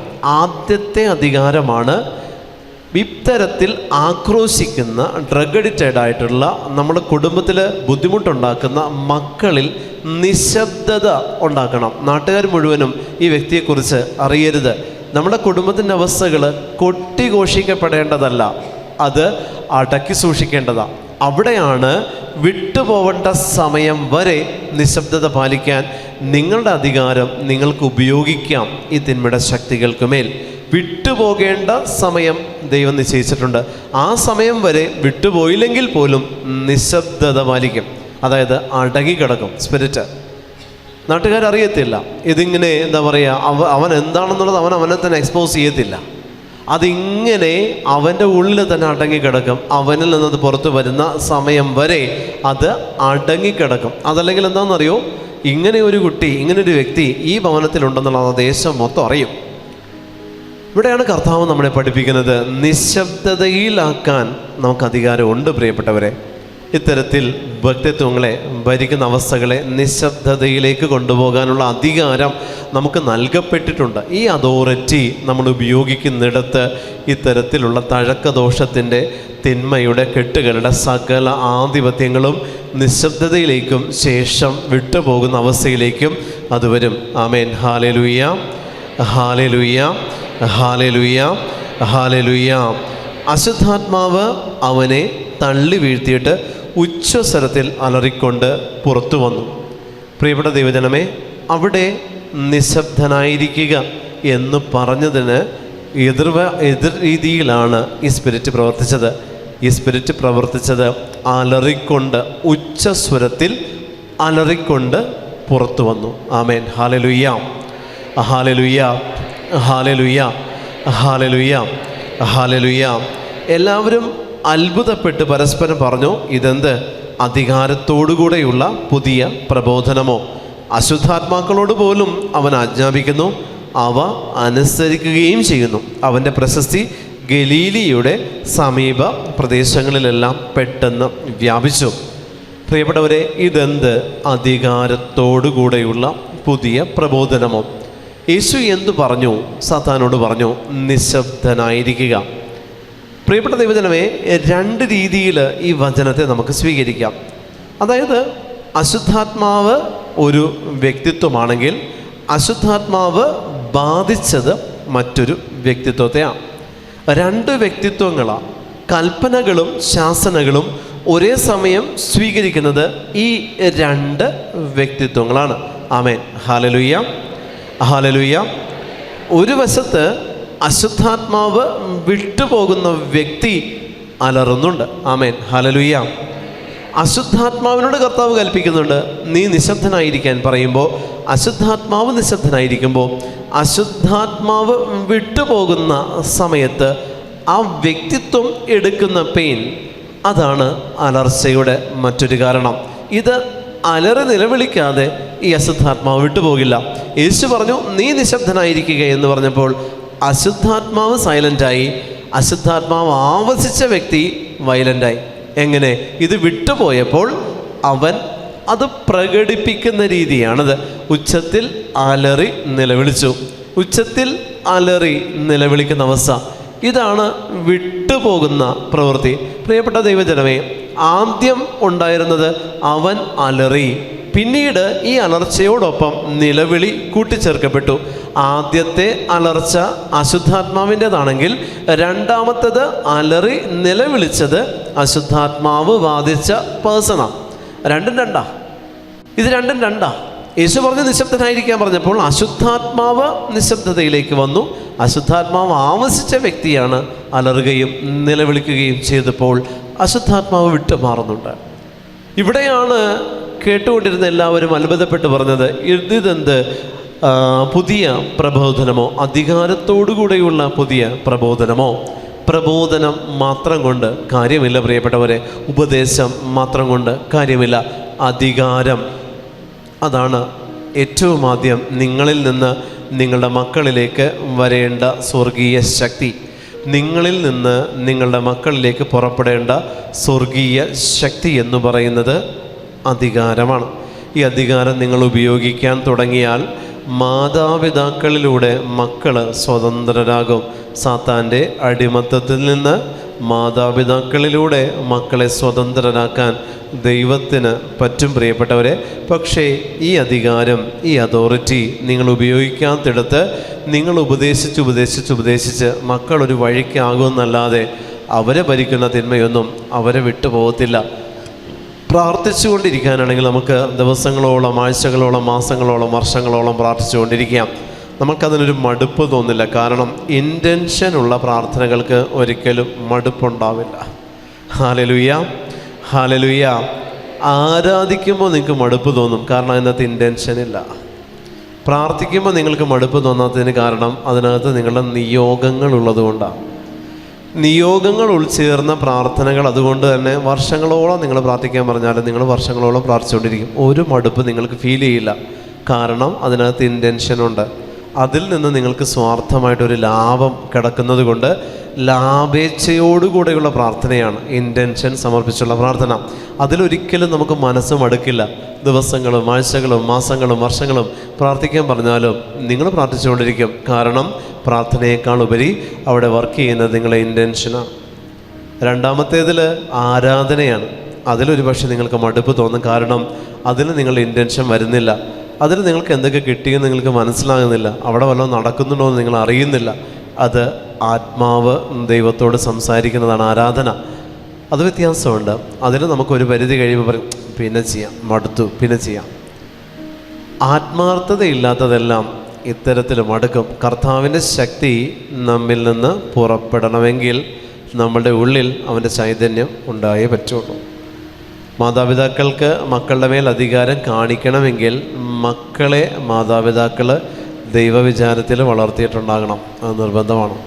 ദൈവത്തെ കൊടുത്ത് വളർത്തിയിട്ടുണ്ടാകണം. ദൈവാനുഭവത്തിൽ വളർത്തിയിട്ടുണ്ടാകണം. ആശ്രയത്വം കൊണ്ട് നിങ്ങൾക്ക് ചിലപ്പോൾ പ്രത്യേകിച്ച് എന്താ പറയുക, ദൈവത്തിലൊരു ആശ്രയത്വം. എനിക്കൊരിപ്പോൾ ഒരു കഷ്ടപ്പാട് വന്നു, ഞാൻ ദൈവത്തിൽ ആശ്രയിച്ചു, അങ്ങനെ പറയാൻ പറ്റും.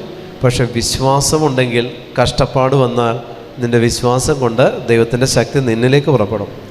ആശ്രയത്വത്തിൽ ദിവസങ്ങളെടുക്കും. വിശ്വാസമാണെങ്കിൽ ദിവസങ്ങളില്ല, മണിക്കൂറുകളിൽ ഉത്തരം കിട്ടും. ആശ്രയത്വം ദൈവത്തിൽ നിങ്ങൾക്കുണ്ടെങ്കിൽ നിങ്ങൾക്ക് ഉത്തരം കിട്ടും, പക്ഷെ അതിന് കാല താമസം വരും. ദൈവത്തിൽ നിങ്ങൾക്ക് വിശ്വാസം, ഞാൻ ഇന്നലെ പറഞ്ഞതാണ് വിശ്വാസം കേട്ടോ, വിശ്വാസത്തിൻ്റെ വരമാണേ, അത് നിങ്ങളിലുണ്ടെങ്കിൽ നിങ്ങൾ ആശ്രയത്വത്തിൻ്റെ ടൈം ഒരു മാനേജ്മെൻറ്റിനേക്കാൾ ഉപരിയായിട്ട് മണിക്കൂറുകൾക്കുള്ളിൽ നിങ്ങളുടെ ചോദ്യത്തിനുള്ള ഉത്തരം സ്വർഗത്തിൽ നിന്ന് വരും. ആമേൻ. ഹല്ലേലൂയ, ഹല്ലേലൂയ. അശുദ്ധാത്മാക്കളോട് പോലും അവൻ ആജ്ഞാപിക്കുന്നു, അവ അനുസരിക്കുകയും ചെയ്യുന്നു. ഇതാണ് നിങ്ങളെ പറ്റിയും സ്വർഗം പറയുന്നത് ഇത് തന്നെയാണ്. അശുദ്ധാത്മാക്കളോട് ആജ്ഞാപിക്കുന്നു, അവ അനുസരിക്കുകയും ചെയ്യുന്നു. ദൈവവും നിങ്ങളോട് പറയുന്നത് ഇത് തന്നെയാണ്. അശുദ്ധാത്മാക്കളോട് നിങ്ങൾ ആജ്ഞാപിക്കുക. അധികാരത്തോടു കൂടെയുള്ള പുതിയ പ്രബോധനം നിങ്ങളിൽ നിന്ന് പുറപ്പെട്ടു കഴിഞ്ഞാൽ നിങ്ങളുടെ കുടുംബത്തിൽ പ്രവർത്തിക്കുന്ന, മക്കളിൽ പ്രവർത്തിക്കുന്ന, ദാമ്പത്യത്തിൽ പ്രവർത്തിക്കുന്ന, ആരോഗ്യത്തിൽ പ്രവർത്തിക്കുന്ന ഇത്തരത്തിലുള്ള അശുദ്ധാത്മ സേനകൾ വിട്ടുമാറും. തലമുറകളിൽ ഒരുപക്ഷെ 1-ാം പ്രമാണ ലംഘനം ഉണ്ടാകും. തലമുറകളിൽ വ്യഭിചാര ദുർബോധത്തിൻ്റെ കെട്ടുണ്ടാകും.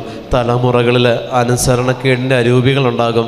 പ്രിയപ്പെട്ടവരെ, അതൊന്നും നിങ്ങളെ ഭരിക്കുന്നതല്ല, നിങ്ങളെ ബാധിക്കുന്നതല്ല. എന്തുകൊണ്ടാണ്? നിങ്ങൾ വചനത്തിൻ്റെ അധികാരം ഉപയോഗിക്കുന്നവരാണെങ്കിൽ മാത്രം. വചനത്തിൻ്റെ അധികാരത്തെ നിങ്ങൾ ഉപയോഗിച്ചാൽ ഇത്തരത്തിലുള്ള ഒരു സ്പിരിറ്റും നിങ്ങളെ ഭരിക്കാൻ സ്വർഗസ്ഥനായ അപ്പൻ സമ്മതിക്കില്ല. ഈ ലോകത്തിലേക്ക് ദൈവം നമ്മളെ അയച്ചിട്ടുണ്ടെങ്കിൽ, കർത്താവിന് നമ്മളെക്കുറിച്ചൊരു പദ്ധതി ഉണ്ടെങ്കിൽ, ആ പദ്ധതി എങ്ങനെയെങ്കിലും ഒരു ജീവിച്ച് ഏതെങ്കിലും ഒരു ജോലിയിൽ പ്രവേശിക്കുക എന്നുള്ളതല്ല പദ്ധതി. ദൈവത്തിൻ്റെ പദ്ധതി ഈശോയ്ക്ക് വേണ്ടി ആത്മാക്കളെ നേടുക എന്ന് പറയുന്ന പദ്ധതിയാണ്. ഈശോയ്ക്ക് വേണ്ടി ആത്മാക്കളെ നേടാനായിട്ടുള്ള കൃപ ലഭിച്ചവനാണ് ക്രിസ്ത്യാനി. അതുകൊണ്ട് ക്രിസ്ത്യാനിയുടെ എന്താ പറയുക, ആത്യന്തികമായിട്ടുള്ള ലക്ഷ്യമെന്ന് പറയുന്നത് ആത്മാക്കളുടെ രക്ഷ തന്നെയാണ്. അതിനുശേഷമേ ബാക്കിയുള്ളത് വരുന്നുള്ളൂ. പ്രിയപ്പെട്ടവരെ, മക്കളും ഭാര്യയും ഭർത്താവും മാതാപിതാക്കളൊക്കെ അതിന് ശേഷമേ ഉള്ളൂ. ആത്യന്തിക ലക്ഷ്യം എന്ന് പറയുന്നത് ആത്മാക്കളെ നേടണം. നമ്മൾ കരുണയുടെ അവസാന മണിക്കൂറിലാണ് നമ്മൾ പ്രവേശിച്ചിരിക്കുന്നത്. നിങ്ങൾ വല്ല അറിയുന്നുണ്ടോ? കരുണയുടെ അവസാന മണിക്കൂറിലാണ് നമ്മളിപ്പോൾ ഓടിക്കൊണ്ടിരിക്കുന്നത്. സമയം തീർന്നു പ്രിയപ്പെട്ടവരെ, ഇനി അങ്ങോട്ട് സമയമൊന്നുമില്ല നമുക്ക്. ഈ കാണുന്ന ലോകവും ഇതിൻ്റെ അവസ്ഥകളെല്ലാം മൊത്തത്തിൽ മാറാൻ തുടങ്ങുക. ഇനി അങ്ങോട്ട് അവസാന മണിക്കൂറാണ്. കറക്റ്റാണ്. ഈശോ പറഞ്ഞതുപോലെ നിങ്ങളും ഇനിയും ഉറങ്ങി വിശ്രമിക്കുകയാണോ എന്ന് ഈശോ ചോദിച്ചത്. എനിക്കത് തന്നെ നിങ്ങളോട് ചോദിക്കാനുള്ളത്. നിങ്ങൾ ഇനിയും ഉറങ്ങി വിശ്രമിക്കുക. കാര്യം എന്താണെന്നറിയോ? നിങ്ങളെവിടെ നിൽക്കുന്നുള്ളത് നിങ്ങൾക്ക് അറിയത്തില്ല. നിങ്ങൾ നിൽക്കുന്ന സ്ഥലം നിങ്ങൾക്കറിയാമെങ്കിൽ നിങ്ങൾക്ക് അലസതയും ക്ഷീണവും മടിയൊന്നും വരില്ല. നിങ്ങൾ എനർജറ്റിക് ആയിരിക്കും. കരുണയുടെ അവസാനത്തെ മണിക്കൂറാണ് പ്രിയപ്പെട്ടവരേത്. വെളിപ്പെടുത്തപ്പെട്ട സത്യമാണ്. അവസാനത്തെ മണിക്കൂറാണ്. ആയി വെരി നെക്സ്റ്റ് മൊമെൻറ്റിൽ ഇതെല്ലാം സംഭവിക്കും. ഇതെല്ലാം നമ്മുടെ അണിയറയിൽ ഇതിൻ്റെ പ്രവർത്തനങ്ങളെല്ലാം കംപ്ലീറ്റായി. ഇനി അതൊന്ന് ഇംപ്ലിമെൻ്റ് ചെയ്താൽ മാത്രം മതി. അത്രം വരെ എത്തി നിൽക്കുക. അവസാനത്തെ മണിക്കൂറാണ്. ഇപ്പോൾ കാണുന്ന ആ ഒരു സ്ട്രക്ചർ മൊത്തം മാറും. നിസ്സാര സമയം കൂടിയുള്ളൂ നമുക്കിനി അവശേഷിക്കുന്നുള്ളൂ. തീർന്നു എല്ലാം. അപ്പം അതുകൊണ്ട് കർത്താവിൻ്റെ 2ാം വരവിന് വേണ്ടിയിട്ട് ലോകം വെൽക്കം ചെയ്യണ്ട ഈശോയെ. ലോകം വെൽക്കം ചെയ്യണമെങ്കിൽ കർത്താവിൻ്റെ 2ാം വരവിൻ്റെ സമയം അപ്പന് മാത്രം അറിയത്തുള്ളൂ എന്നാണ് വചനം പഠിപ്പിക്കുന്നത്. പക്ഷേ അതിൻ്റെ ലക്ഷണങ്ങൾ നമുക്ക് വിവേചിച്ചറിയാൻ കർത്താവ് കൃപ തന്നിട്ടുണ്ട്. ആ ലക്ഷണങ്ങൾ നോക്കുമ്പോൾ സമയവും കഴിഞ്ഞു, സമയത്തിൻ്റെ സമയവും കഴിഞ്ഞു, അതിൻ്റെ പകുതിയും കഴിഞ്ഞെല്ലാം കഴിഞ്ഞു. പക്ഷെ നമ്മളിപ്പോഴും നമ്മളുടെ ഇൻറ്റൻഷൻ, നമ്മളെ നിയോഗം, നമ്മളായിരിക്കുന്ന അവസ്ഥകളിൽ നമ്മളിങ്ങനെ മൂക്കുകുത്തി വീണ് കിടക്കുക. അതിൽ നിന്ന് നമ്മൾ പുറത്തു വരുന്നില്ല. നമ്മുടെ കൽപ്പനകൾ നമ്മൾ പാലിക്കുന്നില്ല. 1-ാം പ്രമാണത്തിൻ്റെ അരൂപിയുടെ അടിത്തറയിൽ നമ്മൾ കിടക്കുക. 1-ാം പ്രമാണ ലംഘനത്തിൻ്റെ അരൂപിയുടെ അടിത്തറയിൽ നമ്മൾ കിടക്കുക. സാത്താൻ്റെ ആധിപത്യത്തിനുള്ളിലാണ് നമ്മളെ അധിവാസം. നമ്മളറിയുന്നില്ല അവിടെ. അതുകൊണ്ട് നമ്മളെല്ലാം ഓക്കെയാണെന്നുള്ളൊരു തോട്ട്സാണ് പിശാച് നമുക്ക് തന്നുകൊണ്ടിരിക്കുന്നത്. ഒരു കുഴപ്പമില്ല, നീ സുഖമായിട്ട് പൊയ്ക്കോ, നീ സുഖമായിട്ട് ജീവിച്ചോ, നീ സുഖമായിട്ട് ഉറങ്ങിക്കോ, നീ സുഖമായിട്ട് ഇങ്ങനെ നടന്നോ, നീ സുഖമായിട്ട് എല്ലാ കാര്യങ്ങളും ചെയ്തോ. ഇങ്ങനെ എല്ലാം അവൻ ക്രമപ്പെടുത്തി നമുക്ക് തന്നിട്ടുള്ളത് കൊണ്ട് നമ്മൾ അവൻ്റെ ആധിപത്യത്തിൽ, അവൻ്റെ മടിയിലാണ് നമ്മളെപ്പോഴും ജീവിക്കണത്. പക്ഷേ ഈശോ നമ്മളോട് പറയുന്നു കരുണയുടെ അവസാന മണിക്കൂർ. കരുണയ്ക്കൊരു അവസാന മണിക്കൂർ എന്ന് പറഞ്ഞാൽ പിന്നെ എന്താ പ്രതീക്ഷിക്കാനുള്ളത്? ആലോചിച്ച് നോക്കി. കരുണയ്ക്ക് അവസാനത്തെ മണിക്കൂർ എന്ന് പറഞ്ഞാൽ പിന്നെ അതിനപ്പുറത്തേക്കൊന്നുമില്ല. കരുണയാണ് ഏറ്റവും അവസാനം. അതിൻ്റെ അവസാനത്തെ മണിക്കൂർ എന്ന് പറഞ്ഞാൽ പിന്നെ പ്രതീക്ഷയ്ക്ക് വകയില്ല എന്നുള്ളതാണ്. അതുകൊണ്ട് നിങ്ങൾ ഇനിയും ഉറങ്ങി വിശ്രമിക്കരുത്. Hallelujah, hallelujah. എഴുന്നേറ്റ് നിൽക്കാം.